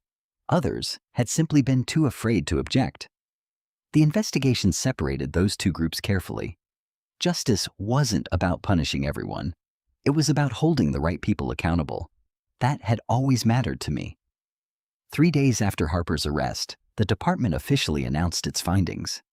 Harper faced multiple felony charges: evidence tampering, fraud, obstruction of justice, forgery, official misconduct. Several accomplices were suspended pending criminal prosecution. Other officers received disciplinary action but were allowed to remain with the department after cooperating fully. The community deserved accountability, but it also deserved a police department capable of rebuilding itself. That responsibility now rested on my shoulders. The morning after the announcement, I stood in the captain's office, looking through the large window that overlooked the parking lot. Patrol cars rolled out one after another. For the first time since my arrival, officers followed every checkout procedure without complaint. Body cameras were tested properly. Equipment inventories were verified. Evidence transfers required 2 signatures instead of 1. No shortcuts. No whispered instructions. No hidden expectations. Change had begun. A gentle knock interrupted my thoughts. Come in. The office door opened slowly. Ethan stepped inside. He wasn't wearing his uniform. Instead, he wore a simple navy blue sweater and jeans. Administrative leave had temporarily removed him from patrol, while the department finalized paperwork clearing his name. He looked exhausted, but lighter, as though carrying years of guilt had finally become too heavy to hide. He quietly closed the door behind him. "Do you have a few minutes?" I smiled softly. "For you, I always do." He sat across from my desk. Neither of us spoke immediately. For the first time in years, there wasn't anger between us, only uncertainty. Finally, Ethan broke the silence. "I don't really know how to start." I leaned back. "Neither do I." That made him smile for the first time in weeks. A small smile, but genuine. "I've replayed everything in my head." He looked down at his hands. "Every joke. Every time I laughed. Every insult. I keep asking myself, how could I treat my own father that way?" I answered honestly, "Because you didn't see me." He looked confused. "What do you mean?" "You saw an old transfer officer. You saw someone everyone else had decided didn't matter." I paused. "You never imagined that man was your father?" He nodded slowly. "I still should have treated you better." "Yes, I should have." For several moments he stared at the floor. Then he whispered something I had waited years to hear. "I'm sorry, Dad." Not Captain, not Christopher. Dad. The word caught me completely off guard. I felt my throat tighten. I've wanted to say that for a long time. He continued quietly. "I just didn't know how." I stood and walked around the desk. Instead of sitting across from him, I sat beside him. "We both have things to apologize for." He looked surprised. "You don't owe me an apology." I laughed softly. "Oh, son, if only that were true." I looked toward the window. "I missed your science fair." He nodded. "I remember." "I missed your basketball championship." "I remember." "I forgot your 16th birthday driving lesson." He smiled sadly. "I remember." "I arrived late to your academy graduation." His eyes filled with tears again. "I remember that too." I took a slow breath. I kept telling myself I was sacrificing for our future. I looked directly at him, but I never stopped to ask what those sacrifices were costing you. He remained silent. I protected strangers. I solved crimes. I trained officers. I earned promotions. I smiled bitterly. But somewhere along the way, I forgot that my first responsibility was being your father. For the first time since he entered the room, Ethan began crying openly. Not the restrained tears of embarrassment, the deep, uncontrollable tears that come from carrying pain for far too long. "I hated you." His voice trembled. "I know. I told people. I wished you weren't my father." The words hurt, even now, but I understood they came from a wounded son, not a cruel man. "I know. I thought you chose work over Mom." He wiped his eyes. "Then, after she died, I felt like you chose work over me, too." I closed my eyes briefly. "I know. I should have been there." He looked at me. "Why weren't you?" It was the question I had feared for nearly 20 years. There was no excuse, only truth. "I didn't know how to survive losing her." His expression softened. "I thought if I stayed busy, I wouldn't have to grieve. I convinced myself I was protecting us. Instead, I was hiding." The room became completely silent. For the first time in decades, neither of us was defending ourselves. We were simply telling the truth. Ethan finally spoke again. "I used to wait by the window." "I know. I thought you didn't." "I knew. I just..." My voice cracked. "I was always too late." He laughed quietly through his tears. I kept falling asleep. I know. When I'd wake up, my blanket would already be over me. You covered me, didn't you? I smiled. Every single time. His eyes widened. I thought Mom did. Sometimes she did. Sometimes I came home after you were asleep. I'd carry you to bed. You never knew. Fresh tears rolled down his face. I never knew. There were a lot of things we never knew about each other. He nodded. For several minutes, neither of us spoke. The silence no longer felt empty. It felt healing. Finally, Ethan reached into his jacket pocket. I brought something. He placed a small object on my desk.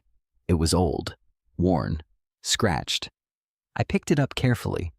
A plastic toy police badge, the same one I had given him on his 8th birthday. You kept this, he smiled, all these years. I almost threw it away once, but I couldn't. He laughed softly. I guess a part of me always hoped I'd get my dad back. I couldn't hold back my tears any longer. I stood. He stood too. For a brief moment, we simply looked at each other. Then, without saying another word, I wrapped my arms around my son. The hug lasted only a few seconds, but it healed nearly 20 years of silence. As we stepped apart, Ethan smiled through his tears. I've got a lot to earn back. I nodded. So do I. Just then, there was another knock on the office door. Chief Rebecca Lawson stepped inside. She smiled warmly before looking at both of us. I hope I'm not interrupting. I smiled. Actually, you came at exactly the right time. Rebecca looked at Ethan. The review board has finished. He straightened immediately. What did they decide? She smiled. You're officially cleared of all wrongdoing. Ethan closed his eyes in relief. But, Rebecca continued, your future here depends on what you do next. He nodded firmly. I understand. I want to earn everything. No shortcuts. No favors. I couldn't have been prouder. Not because he had been cleared, because for the first time in many years, he wasn't talking like a hurt son.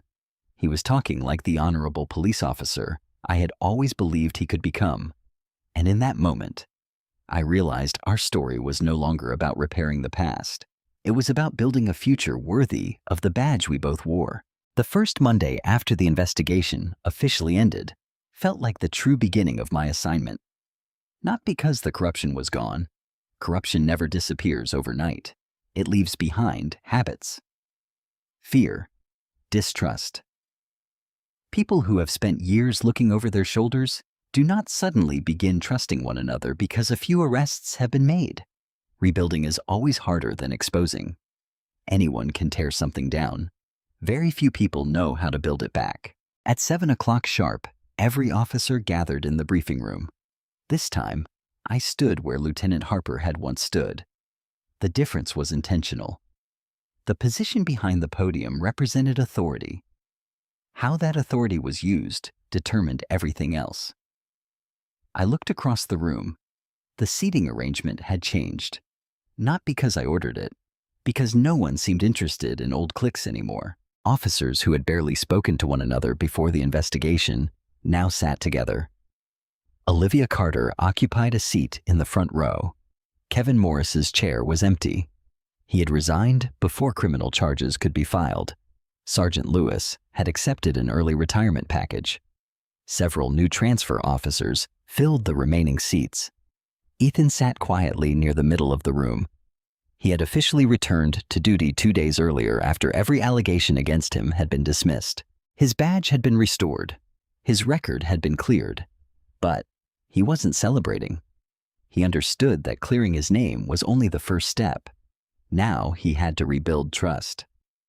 I began the meeting without raising my voice. Good morning.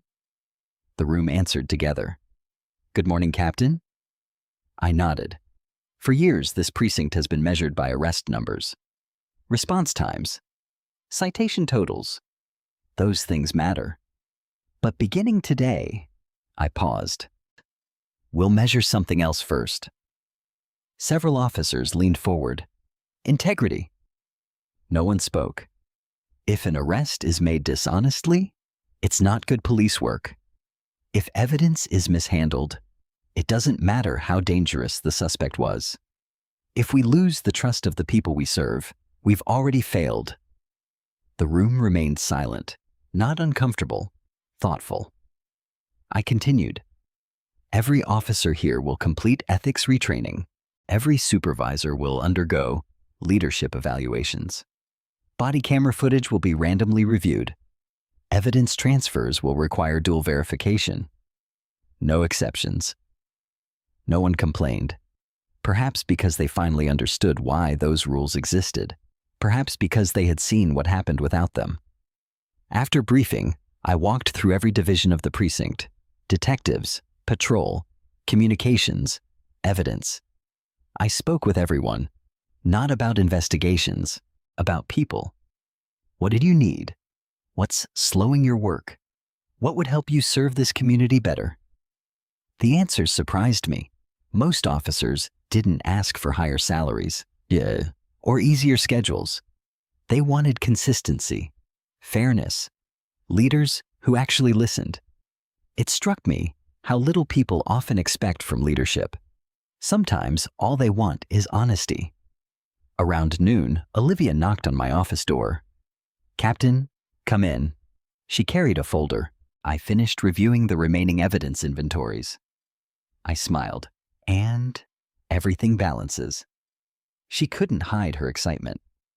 For the first time in almost 3 years. I stood and shook her hand. Outstanding work. She smiled nervously. "I almost quit last year." "I know." She looked surprised. "You do?" "I read your resignation letter." Her eyes widened. "You found it?" "It was never submitted." She looked confused. "I gave it to Lieutenant Harper." "I know." I opened one of the recovered evidence boxes. Inside was a stack of personnel documents. Near the bottom sat Olivia's resignation letter. Never forwarded, never processed. Harper hadn't wanted honest officers to leave. He wanted them to stay quiet. She stared at the letter for several moments. I thought headquarters ignored me." I shook my head. They never knew. Tears filled her eyes. "I almost gave up." "But you didn't." She smiled. "No, I guess I was waiting for someone to believe me." I always say the hardest thing about integrity. I paused. Is that sometimes you have to practice it long before anyone notices. She nodded. "I understand now." As Olivia left the office, Ethan appeared in the doorway. "You have a minute." "Always." He stepped inside carrying several community outreach proposals. "I've been thinking." "That's usually a good sign." He laughed softly. "I want to start something." "What? A youth mentorship program?" I looked at him with interest. He continued. "When I was a kid, I wanted police officers to feel approachable. I think a lot of kids still do." He placed the proposal on my desk. "I'd like officers to visit schools, coach youth sports, volunteer at community centers, not just show up when something bad happens." I read through the proposal carefully. It was thoughtful, detailed, practical. Most importantly, it wasn't about improving the department's image. It was about rebuilding relationships. I looked back at him. "This is your idea." He nodded. "I don't want kids growing up afraid of the badge. I know what that kind of distance feels like." His words carried more meaning than anyone else would have recognized. I signed the proposal immediately. "Approved." His eyes widened. "Just like that?" "No." I smiled. "I approved it because it's a good idea. Not because you're my son." He laughed. "I figured you'd say that." Before leaving, he hesitated. "I've been meaning to ask. About what? When this assignment is over, what are you going to do?" I leaned back in my chair. "I honestly don't know. You've been talking about retirement for years." "I have. But retirement always seemed easier to imagine than to accept. He nodded. I understand. Do you? I think so. He smiled. For the first time. I don't feel like we're running out of time anymore. His words stayed with me long after he left. Maybe that was the greatest gift this investigation had given us. Not perfect forgiveness, not forgotten pain. Time. Time to become the father I should have been. Years earlier, late that afternoon, I attended my first community meeting as captain. The room was full. Neighborhood leaders, business owners, teachers, church pastors, residents who had spent years losing confidence in East River Precinct. Many looked skeptical. I didn't blame them. Trust isn't restored with speeches. It's restored through consistency. After listening to concerns for nearly an hour, an elderly woman slowly stood. I recognized her immediately. Mrs. Grant, the burglary victim Ethan and I had interviewed weeks earlier. She smiled warmly. I just wanted to say thank you. For what? She looked toward Ethan, who stood near the back of the room. The young officer who came to my house. She pointed toward him. He came back. Ethan looked surprised. Mrs. Grant continued. He checked on me after the investigation. He helped install better locks. He even brought groceries when he learned I couldn't drive. The room turned toward Ethan. He looked embarrassed. I didn't do much. Mrs. Grant smiled. You reminded me that good police officers still exist. Several residents nodded in agreement. I felt something swell inside my chest. Pride. Not because he was my son, because he had quietly done the right thing when no one was watching. After the meeting ended, I walked beside him toward the parking lot. I didn't know about Mrs. Grant. He shrugged. I didn't tell anyone. Why not? He smiled. I wasn't looking for credit. I stopped walking. He turned toward me. What? I couldn't help smiling. Nothing. I was just thinking, what? You sound exactly like your mother. He laughed. I'll take that as a compliment. It is. The evening sun stretched long shadows across the parking lot. For the first time in many years.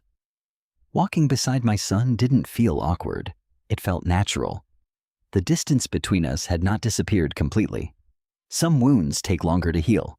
But every conversation, every honest moment, every quiet act of kindness was slowly building a bridge where a wall had once stood.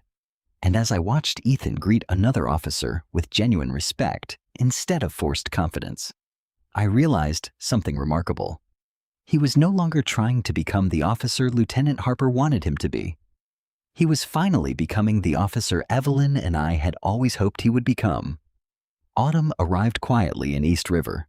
The maple trees lining the streets turned shades of gold and crimson, and a cool breeze drifted through the city each morning. It was the kind of season Evelyn had always loved. She used to say that autumn reminded people that change could be beautiful instead of frightening. For the first time in many years, I finally understood what she meant. 3 months had passed since Lieutenant Daniel Harper's arrest. The criminal trials were moving through the court system. Several former officers had accepted plea agreements. Others continued fighting the charges against them. Those legal battles would take time. But inside East River Precinct, something far more important had already changed. People smiled again. Not fake smiles offered to impress supervisors. Real ones.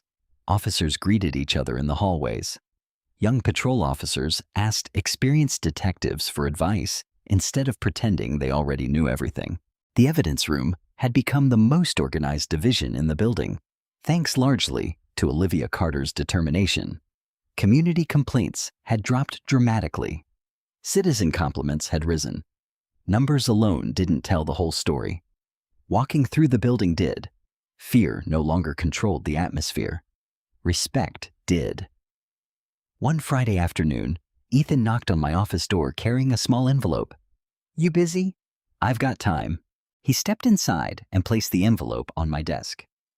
What's this? An invitation. I opened it carefully. It was handwritten.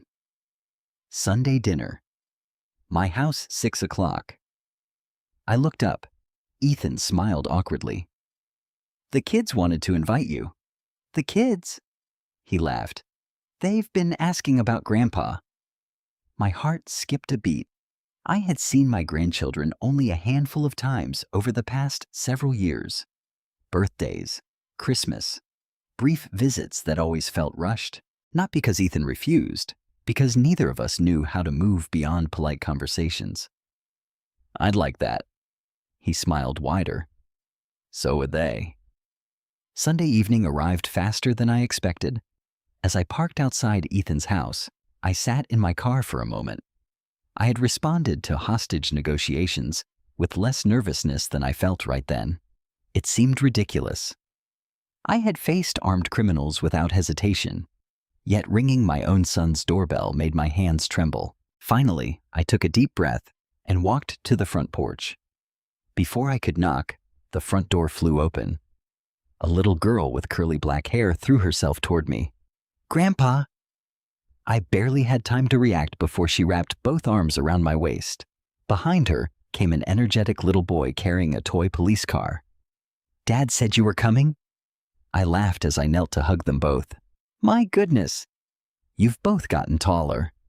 My granddaughter smiled proudly.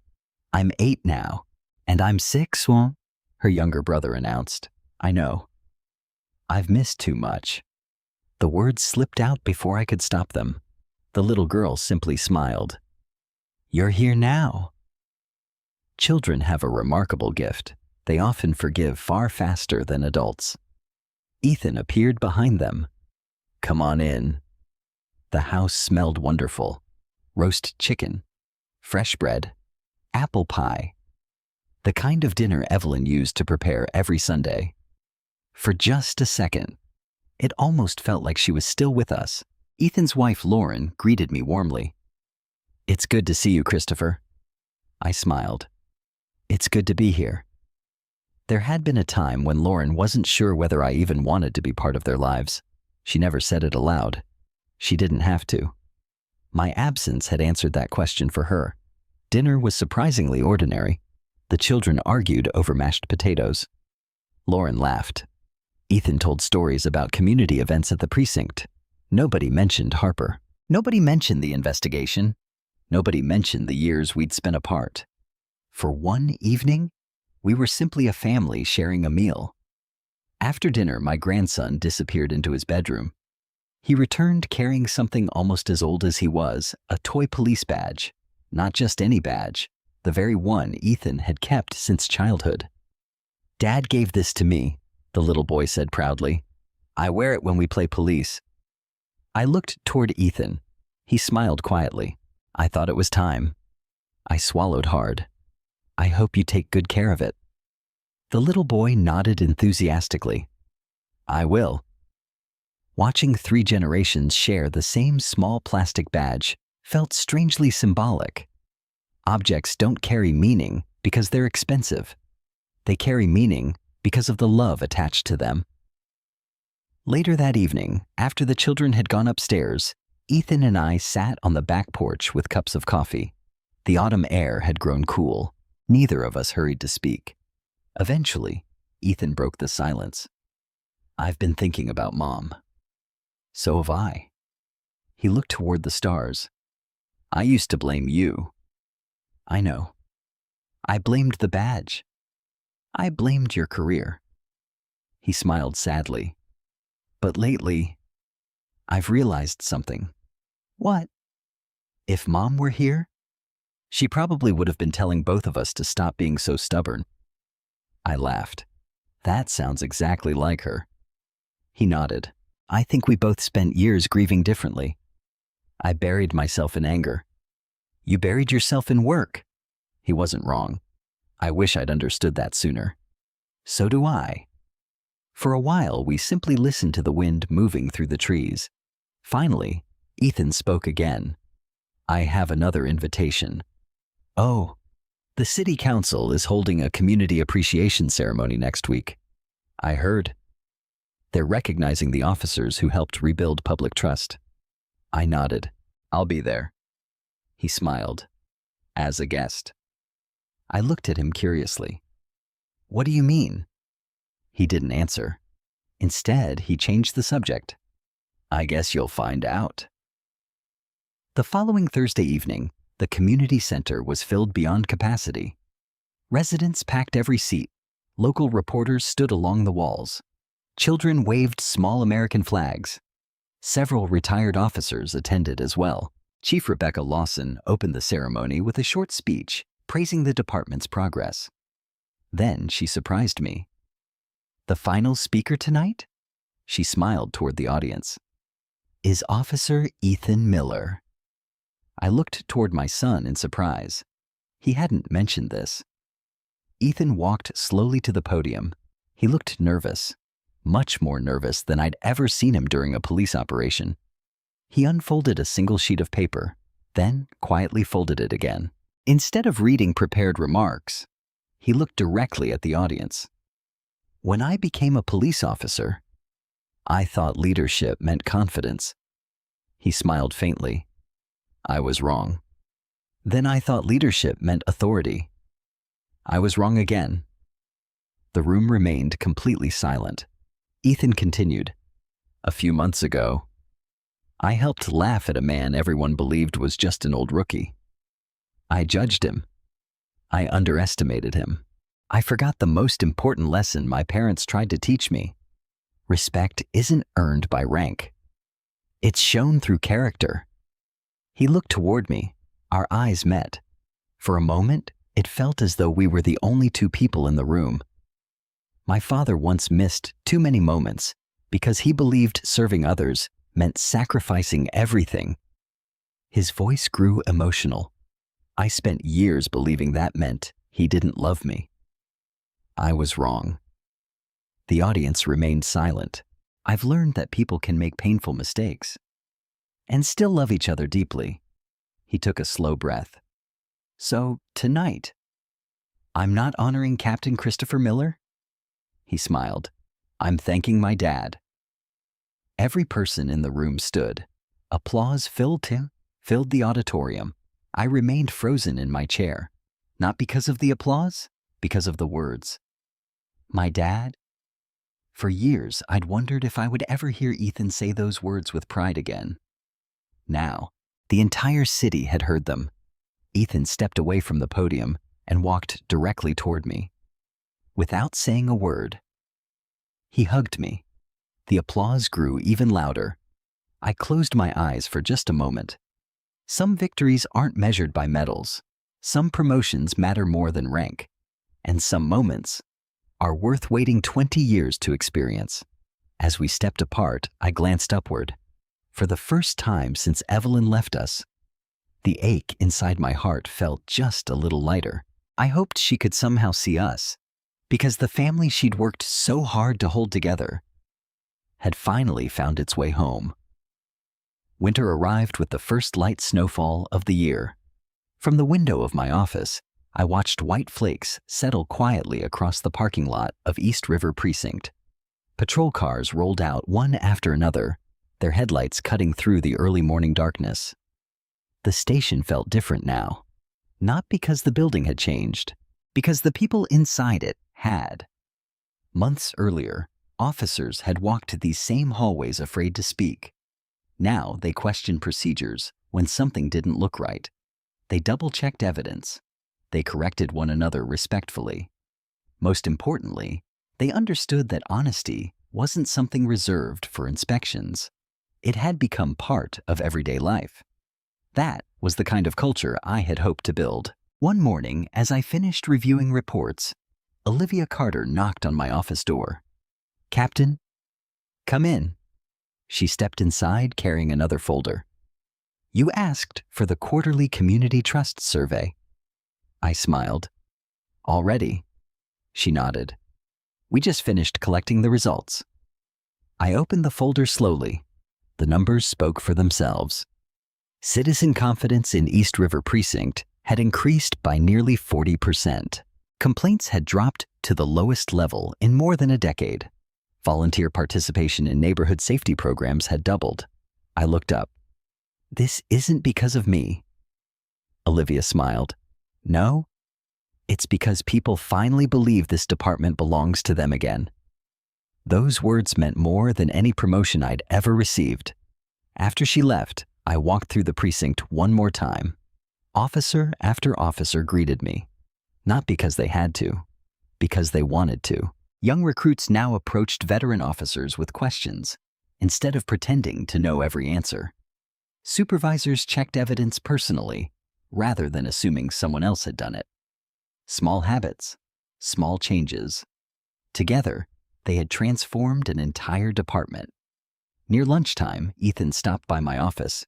He was wearing his uniform, but something had changed about the way he carried himself. The confidence was still there. The arrogance was gone. "Got a minute. For you. Always." He sat down across from me. "I got some news." I raised an eyebrow. "Good news, I hope." He smiled. "I've officially been assigned to lead the youth mentorship program." I couldn't hide my smile. "Congratulations."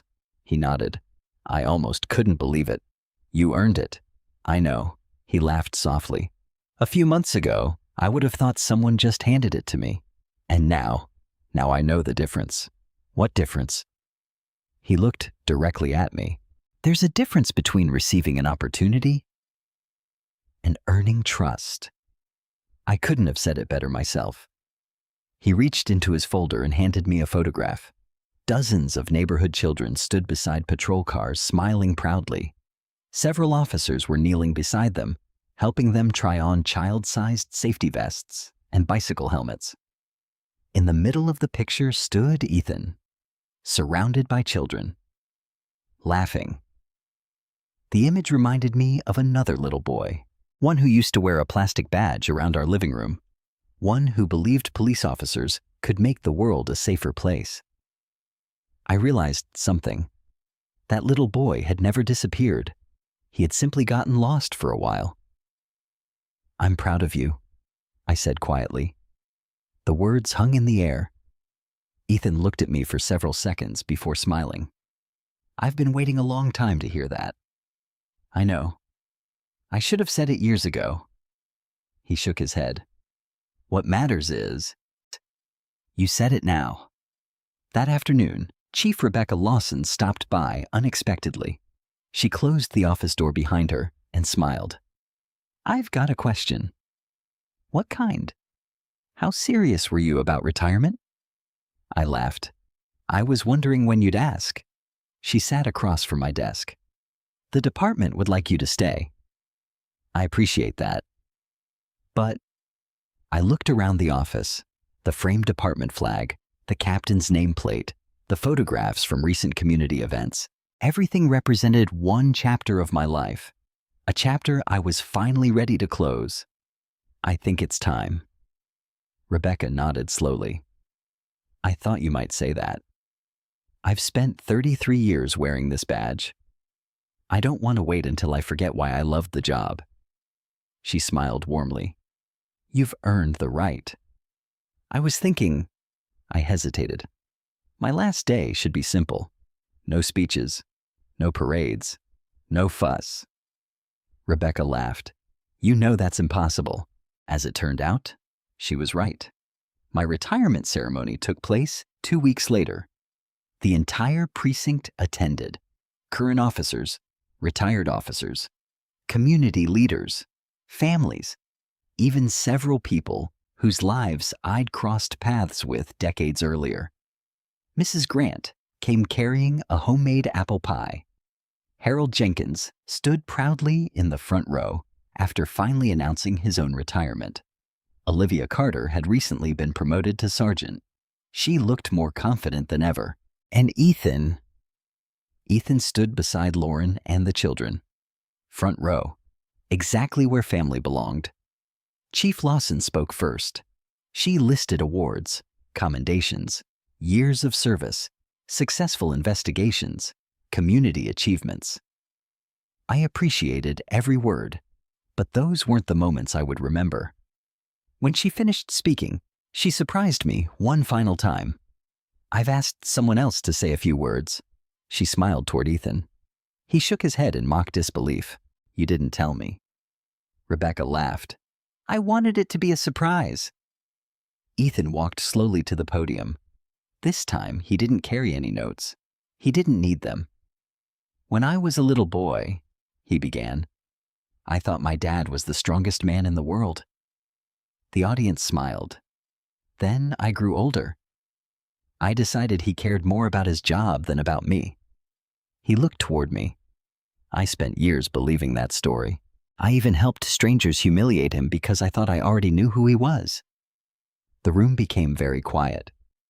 I couldn't have been more wrong. He paused to collect himself. My father taught me something without ever realizing it. Courage isn't standing in front of danger. Courage is choosing integrity when it costs you something. He smiled. He protected the law, but he also protected me, even when I didn't deserve it. I felt tears forming again, not tears of sadness, gratitude. Ethan continued. The greatest lesson my father ever taught me wasn't how to be a police officer. It was how to become a better man. The room erupted into applause.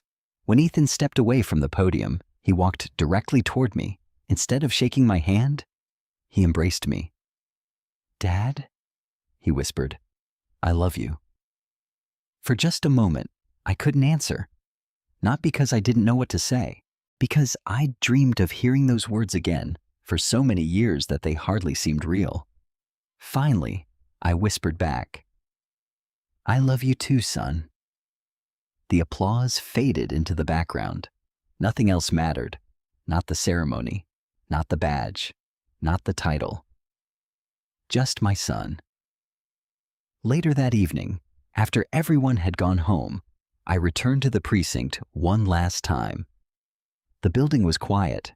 I walked slowly through every hallway, the briefing room, the evidence division, the garage, the interview rooms. Each place carried memories, some painful, some beautiful. When I reached the front entrance, I looked back one final time. For decades, I'd believed leadership was about making difficult decisions. Now I understood something far more important. Leadership begins long before someone gives you a title. It begins with character. It grows through humility. And it lasts only if it's rooted in service. I removed my captain's badge from my uniform and held it in my hand. The metal reflected the soft hallway lights. 33 years, thousands of calls, countless lives crossed, mistakes, victories, losses, second chances. I smiled, not because I had been a perfect officer or a perfect father. I had been neither. I smiled because I finally understood something that had taken me a lifetime to learn. Success isn't measured by the rank you retire with. It's measured by the people who become better because you were in their lives. As I stepped outside into the cold evening air, snowflakes drifted quietly around me. Across the parking lot, Ethan stood beside his patrol car. He hadn't left. He was waiting. Just as he had waited for me by the front window when he was a little boy. Only this time, I didn't make him wait. I walked toward him. Together, father and son climbed into our separate patrol cars. He pulled out first. I followed close behind. For the first time in many years, neither of us was driving away from the other. We were heading in the same direction. If there's one thing this journey taught me, it's that broken relationships rarely happen because of one terrible moment. More often, they are built from countless small moments when we stop listening, stop showing up, or assume the people we love already know how we feel. I spent years believing that providing for my family was enough. I believed that working harder was another way of saying, "I love you." But love that is never spoken, never shown, and never shared can easily be mistaken for absence. Ethan made mistakes too. He judged me before knowing the truth. He followed the wrong mentor because that mentor gave him the encouragement he had been longing to hear. But when the truth came out, he chose humility over pride. He admitted he was wrong, accepted responsibility for his actions, and worked every day to become a better man. Forgiveness doesn't erase the past. It gives the future a chance. No family is perfect. No parent gets everything right. No child reaches adulthood without carrying some disappointment. But healing becomes possible the moment someone is brave enough to tell the truth and someone else is willing to listen. Sometimes justice means holding people accountable. Sometimes justice means giving someone the opportunity to become who they were always capable of being. If you're watching this today and there's someone you've been meaning to call, forgive, or simply tell, I love you, don't wait another day. Pride has stolen enough time from too many families. Thank you for spending this journey with me. If this story touched your heart, I'd love to hear your thoughts in the comments. Have you ever experienced a misunderstanding that changed your relationship with someone you love? What would you have done if you were in Christopher's or Ethan's place? And before you go, please like this video. Subscribe for more heartfelt stories of family redemption and second chances. And let me know where you're watching from. I truly enjoy reading your comments and seeing people from all around the world come together through stories like this. The first thing my son did when he saw me wasn't to smile. It was to laugh. The entire squad joined him as they mocked the old black rookie who had just transferred into their precinct. They shoved the worst assignments into my hands, questioned whether I was too old to wear a badge, and treated me like I had never spent a single day in law enforcement. My own son stood there grinning, with the others pretending I was nothing more than another officer beneath him. None of them knew I wasn't there to earn their respect. I was there to become the man every one of them would soon answer to. If this story touches you in any way, I'd love for you to stay with me until the end. Before we continue, please take a moment to like this video. If you believe respect should never depend on age or appearance, subscribe if you enjoy heartfelt stories about family justice and second chances. And tell me in the comments, what would you have done if your own child had stood by while others humiliated you? Also, let me know where you're watching from and what time it is in your part of the world. I always enjoy seeing how far these stories travel. My name is Christopher Miller, and by the morning, I walked into the East River precinct. I had worn a badge for 33 years. I had served through riots, hurricanes, drug raids, hostage situations, and more late-night calls than I could count. I had watched good officers become great leaders, and I had watched others let power turn them into something ugly. Over the years, I earned a reputation for being strict, fair, and almost painfully honest. Some officers respected me for that. Others feared me, but there was one person whose respect I had lost long before I entered that precinct. My son, Ethan. Ethan was 32 years old and had been a police officer for 6 years. When he was a child, he used to wait by the front window whenever I worked nights. He would press his little face against the glass and refuse to go to bed until he saw my patrol car turn into the driveway. Back then, I was his hero. He wore plastic badges on his shirt, marched around the living room with a toy radio, and told anyone who would listen that he was going to become a police officer, just like his father. I should have treasured those years more carefully. Instead, I kept believing there would always be another birthday, another school play, another weekend to make things right. My wife Evelyn understood the demands of the job better than anyone. She never complained when dinner went cold because I was called back to the station. She never made me feel guilty when I missed Christmas morning after a double shift. She held our home together while I convinced myself I was protecting the city for people like her and Ethan. Then, when Ethan was 14, Evelyn died after a sudden brain aneurysm. One ordinary Tuesday morning, she was making coffee in our kitchen. By that evening, she was gone. After the funeral, the house became unbearably quiet. Ethan needed a father who could sit beside him, listen to his anger, and admit that I was hurting too. Instead, I buried myself in work. I told myself I was being strong. I picked up extra shifts because being at the station was easier than walking past Evelyn's empty chair. I believed paying the bills and keeping food on the table was enough. It was not enough. I missed Ethan's championship basketball game because of an armed robbery investigation. I arrived 2 hours late to his high school graduation party. On his 18th birthday, I promised I would take him to the restaurant where Evelyn had celebrated every family milestone. A homicide call came in that afternoon. I never made it. Ethan stopped waiting for me after that. He did not yell or break things. He simply became quiet. That silence followed us for years, growing heavier with every promise I failed to keep. When Ethan told me he had applied to the police academy, I felt proud and terrified at the same time. I wanted to guide him.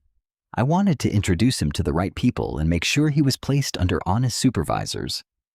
But I also knew how quickly rumors of favoritism could destroy a young officer's credibility, so I stayed away from his career. I did not call academy instructors. I did not speak to commanders. I did not ask anyone to give him special assignments. When he graduated, I congratulated him with a handshake instead of the embrace I wanted to give him. He misunderstood my distance. To Ethan, it seemed like one more moment when the badge mattered more than he did. Over the next 6 years, our conversations became brief and formal. We spoke on birthdays. We exchanged a few words during holidays. Whenever I asked about his work, he gave me the same answer. "Everything's fine, Dad." It never sounded fine. Then, 3 months before I entered the East River precinct, Chief Rebecca Lawson summoned me to police headquarters. Rebecca and I had known each other for nearly 20 years. She was one of the most disciplined leaders I had ever worked with, and she did not waste time with pleasantries when something serious was happening. She closed the door to her office, lowered the blinds, and placed a thick folder in front of me. "East River is collapsing," she said. I opened the folder.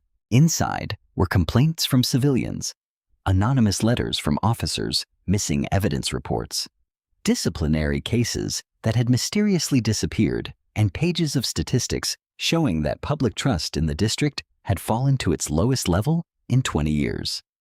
The precinct's captain had recently retired for health reasons. Officially, that was all anyone knew.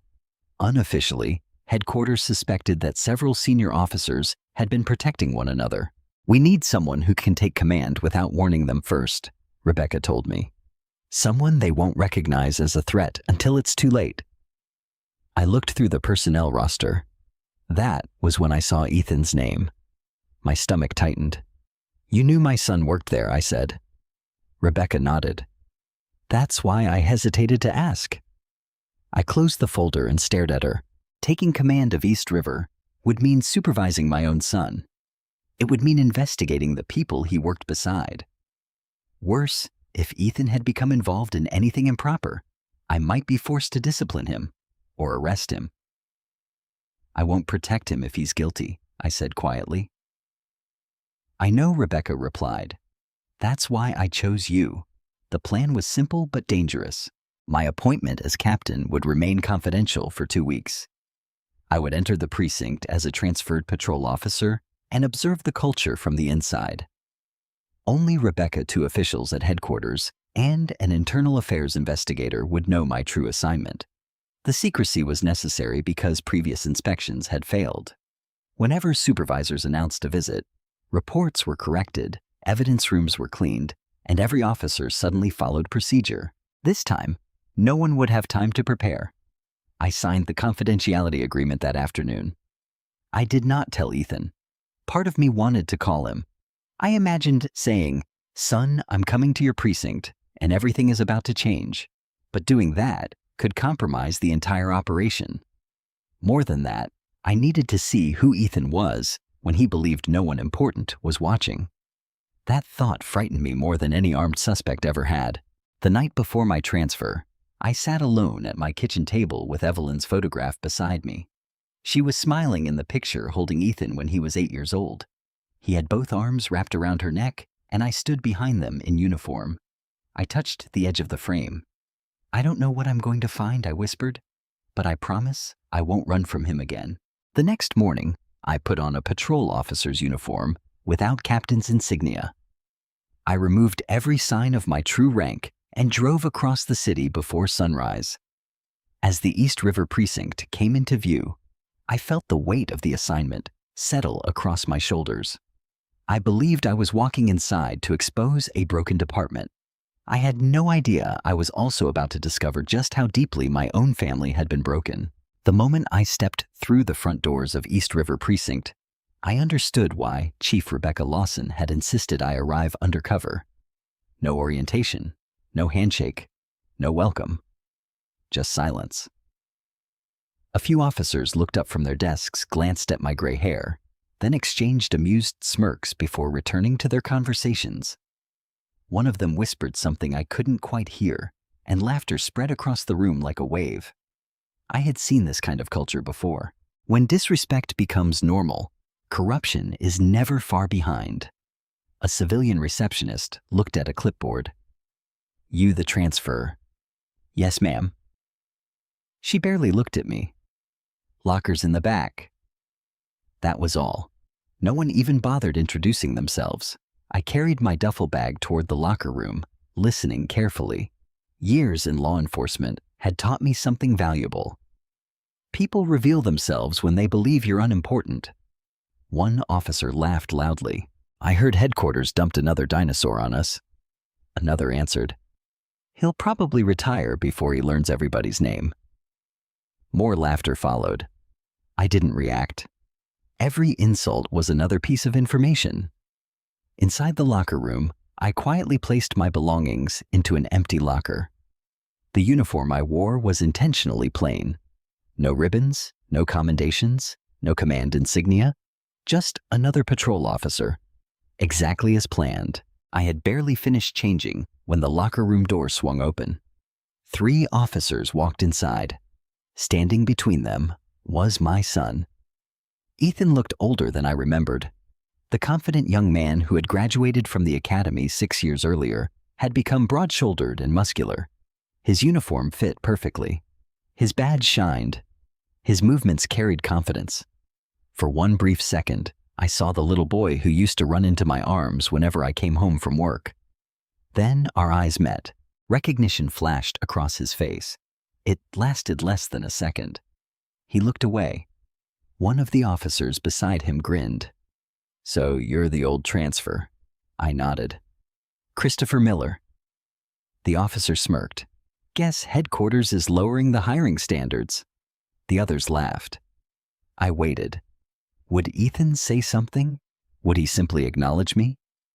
Instead, he leaned against a locker and folded his arms.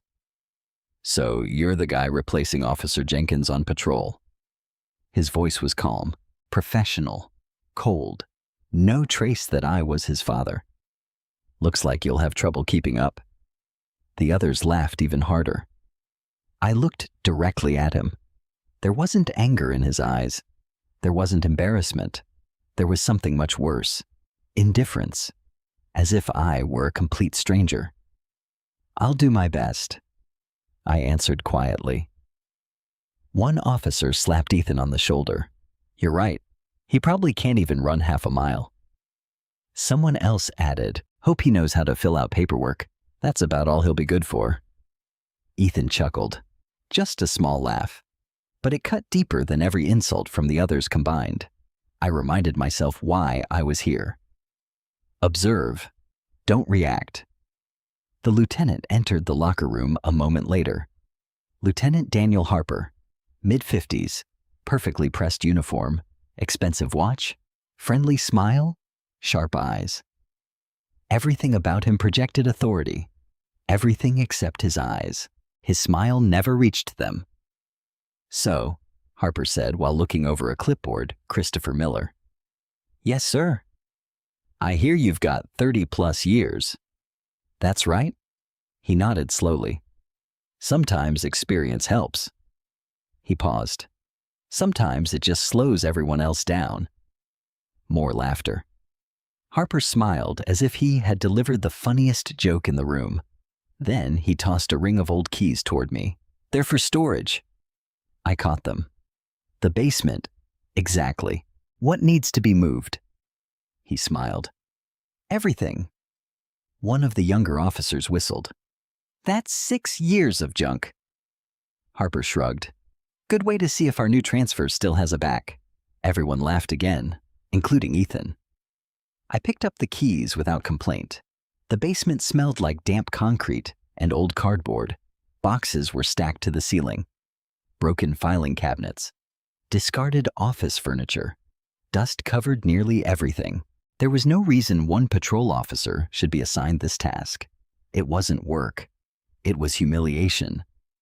I spent nearly 2 hours moving heavy equipment. No one came to help. Around noon, I climbed back upstairs carrying another box. As I passed the hallway leading toward the briefing room, I noticed something interesting. 2 officers immediately stopped talking the moment they saw me. One quickly folded a sheet of paper and slipped it into his pocket. Their expressions changed. Not guilty, nervous. I filed the observation away. At lunch, everyone gathered around the break room tables. No one invited me to sit. Instead, I carried my tray toward an empty corner. As I sat down, another officer loudly called across the room. "Hey, rookie!" I looked up. Didn't they have cafeterias back when dinosaurs were cops? The room erupted. Even officers who hadn't heard the joke laughed anyway. I focused on my sandwich. Humiliation loses much of its power when you refuse to feed it. A quiet voice interrupted my thoughts. "Mind if I sit here?" I looked up. A young female officer stood holding her tray. Her name tag read, Olivia Carter. She looked barely 27. Kind eyes, nervous smile. Before I could answer, another officer called out, "Careful, Olivia. You'll catch old age." More laughter. Olivia hesitated. Then she quietly turned around. "I'm sorry." She carried her lunch to another table, not because she agreed, because she was afraid. That told me everything. Fear had become normal inside this precinct. After lunch, Harper assigned patrol partners. Every experienced officer received familiar teammates. I received no partner. "You'll ride solo." I looked at him. "Department policy recommends?" "I know policy." He smiled. "This is temporary." It wasn't. It was another way to isolate me. The afternoon passed with minor calls, noise complaints, traffic accidents, shoplifting reports. Nothing unusual. What interested me wasn't the calls. It was how officers behaved between them. Several ignored required documentation. One patrol unit cleared a call without ever leaving the parking lot. Another officer joked about changing report times to make response statistics look better. Small shortcuts, small lies, small violations. Individually, they seemed harmless. Together, they formed a dangerous pattern. Near the end of my shift, I returned to the station garage. An elderly man wearing maintenance overalls swept the concrete floor. Gray beard, bent shoulders, patient eyes. His name tag read, Harold Jenkins. As I walked past, he spoke without looking up. "They're testing you." I figured. He continued sweeping. "They do it to everybody." I stopped. "You've worked here long." 22 years, he smiled faintly. "I've watched 4 captains come and go." He lowered his voice. "The good ones never lasted." Something in his tone caught my attention. "What do you mean?" Harold glanced around to make sure no one was listening. "This place didn't used to be like this." He leaned slightly closer. "People stopped speaking up. When good officers stay quiet." He paused. "The bad ones get louder." I nodded.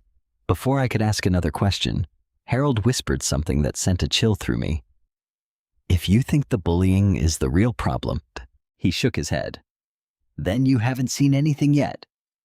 Footsteps echoed from the hallway. Harold immediately resumed sweeping. The conversation was over. As I walked toward the parking lot, I glanced back through the garage window. Inside the station, Lieutenant Harper was speaking quietly with Ethan. Both looked serious. Harper placed a hand on my son's shoulder like a trusted mentor. Ethan nodded. Then Harper handed him a thin manila folder. Ethan slipped it beneath his arm without opening it. Neither of them noticed I was watching. I couldn't hear a single word they exchanged, but every instinct I had developed over 33 years told me the same thing. Lieutenant Daniel Harper wasn't just running the precinct. He was carefully shaping the officers beneath him, and my own son appeared to be standing closer to him than anyone else. For the first time since arriving, I stopped worrying about whether Ethan disliked me. A far more troubling question entered my mind. What exactly had Lieutenant Harper been teaching my son? I barely slept that night, not because of the insults, not because my own son had laughed while the rest of the precinct treated me like a washed-up rookie. I had endured far worse during my career. No, what kept me awake was the look on Ethan's face when Lieutenant Harper placed that folder into his hands. It wasn't admiration. It was trust. That frightened me. Trust is one of the most powerful things a police officer can give another. In the right hands, it builds honorable careers. In the wrong hands, it destroys lives before the victim even realizes what's happening. By 6 o'clock the next morning, I was already parked outside the precinct, coffee in one hand and a small notebook in the other. The notebook wasn't official. It never would be entered into evidence. It was simply a habit I'd developed years earlier. Whenever something felt wrong, I wrote everything down. Times, names, conversations, expressions, tiny details most people ignored. Those tiny details had solved more than one major investigation throughout my career. As officers began arriving, I stayed inside my car and watched. Some greeted one another warmly. Others avoided eye contact altogether. Lieutenant Harper arrived precisely at 6:43 a.m. in a spotless black SUV. He parked in the captain's reserved space. Technically, no one should have been using it. The position was vacant. Yet Harper walked from that parking spot with the confidence of someone who already believed the office upstairs belonged to him. Interesting? Very interesting. Inside the station, morning briefing began exactly at 7. Harper stood at the front of the room while everyone settled into their chairs. I intentionally chose a seat in the back. Invisible, forgotten, exactly where I wanted to be. Harper reviewed patrol assignments before casually announcing something unusual. We're a little behind on evidence inventory. Several officers exchanged quick glances. So, Harper continued, if paperwork isn't perfect, we'll clean it up later. The room nodded almost automatically. That sentence hit me harder than anyone realized. We'll clean it up later. Those 6 words violated one of the first lessons every police officer learns. Evidence isn't paperwork. It is truth. The moment you become comfortable changing records later, you've already compromised the integrity of every investigation that depends on them. No one questioned him. Not one officer, including Ethan. Instead, Ethan simply scribbled notes like Harper's instructions were perfectly normal. After briefing, patrol units dispersed. I was assigned to help organize the evidence storage room. Again, convenient. The evidence room sat behind 2 secured doors requiring electronic access. Officer Olivia Carter met me there carrying several storage boxes. She smiled politely. Looks like we're partners today. It appears so. For a few minutes, we worked quietly. Olivia carefully checked every evidence tag before placing items onto shelves. She followed procedure exactly. Every signature, every barcode, every seal. Someone had trained her well. Halfway through the morning, she frowned. That's strange. What is... She held up an evidence receipt. This rifle should be here. She searched another shelf, then another. Nothing. Maybe it's already checked out. She looked at the computer. No. A second search produced the same result. Missing. She sighed. I'll tell Lieutenant Harper. Before she reached the door, another officer entered. Officer Kevin Morris. Late 30s. Confident. Relaxed. Too relaxed. What are you looking for? He asked. Olivia explained. Kevin barely glanced at the paperwork. It's probably upstairs. It isn't logged. He shrugged. Then don't worry about it. Olivia looked confused. But procedure says... I know procedure. His tone hardened. I said don't worry.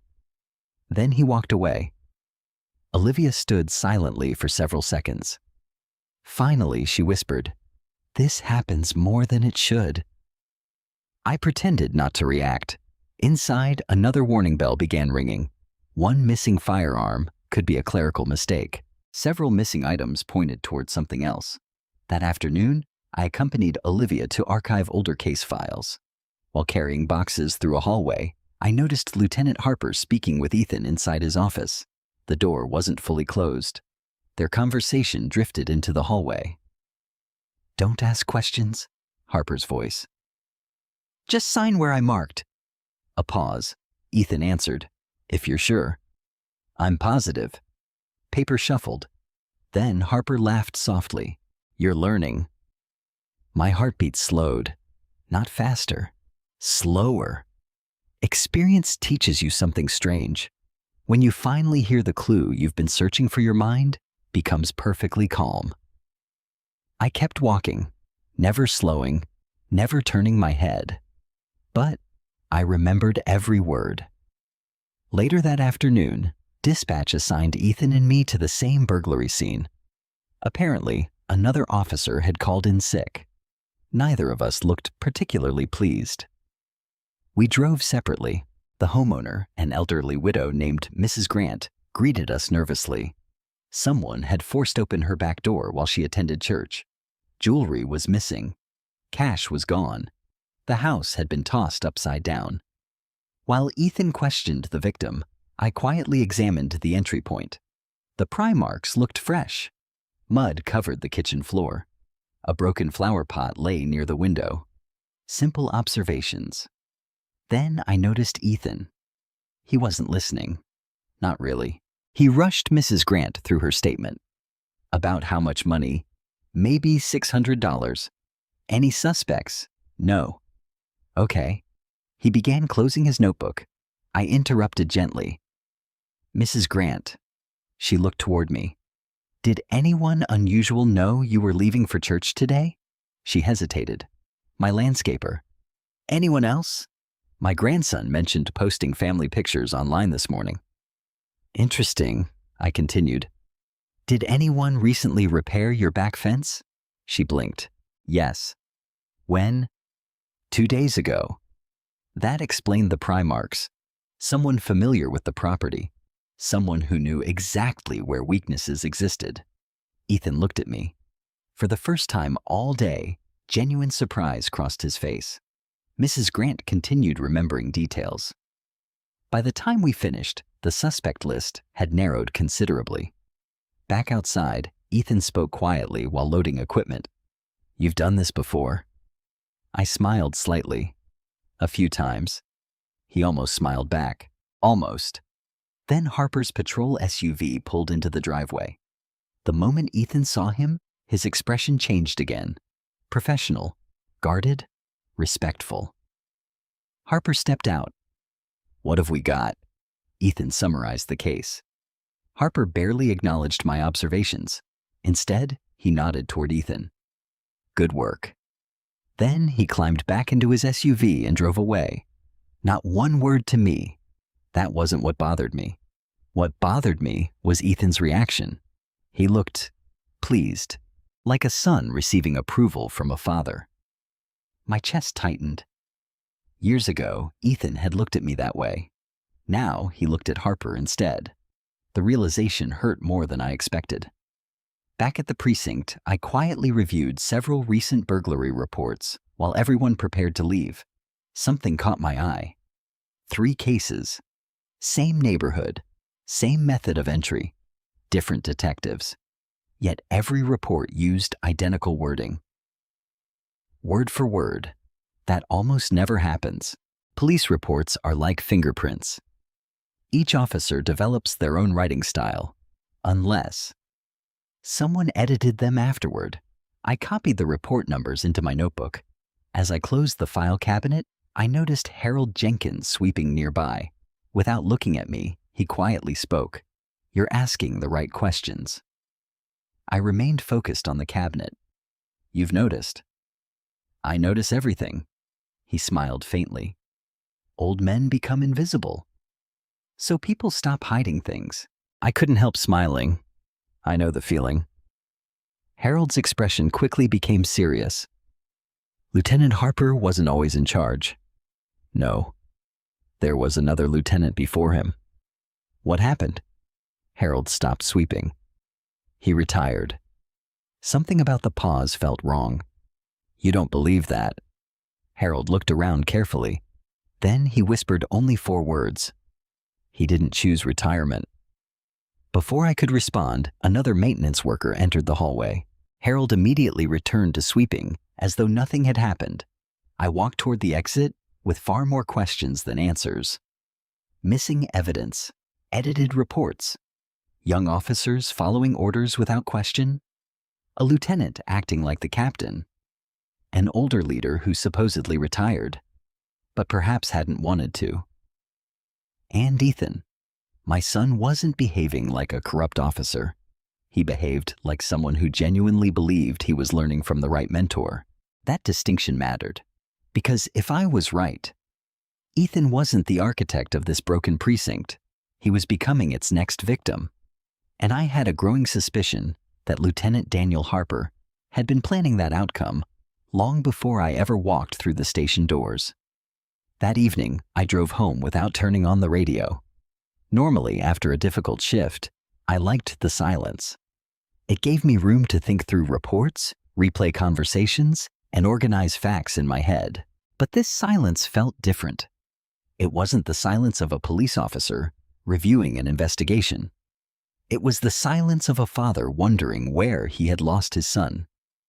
The sun was setting by the time I pulled into my driveway. The little brick house looked exactly the same as it had for nearly 30 years. The white porch swing Evelyn loved still hung from its chains. The maple tree Ethan and I planted when he was 7 had grown so tall that its branches stretched over half the yard. Time had moved forward. The house had not. I unlocked the front door and stepped inside. Everything was neat, quiet, lonely. Sometimes I caught myself expecting to hear Evelyn humming while she cooked dinner. Other nights, I almost expected Ethan to come running down the stairs asking if I wanted to throw a football before it got dark. Instead, there was only the soft ticking of the grandfather clock in the hallway. I hung my uniform in the laundry room and walked into the living room.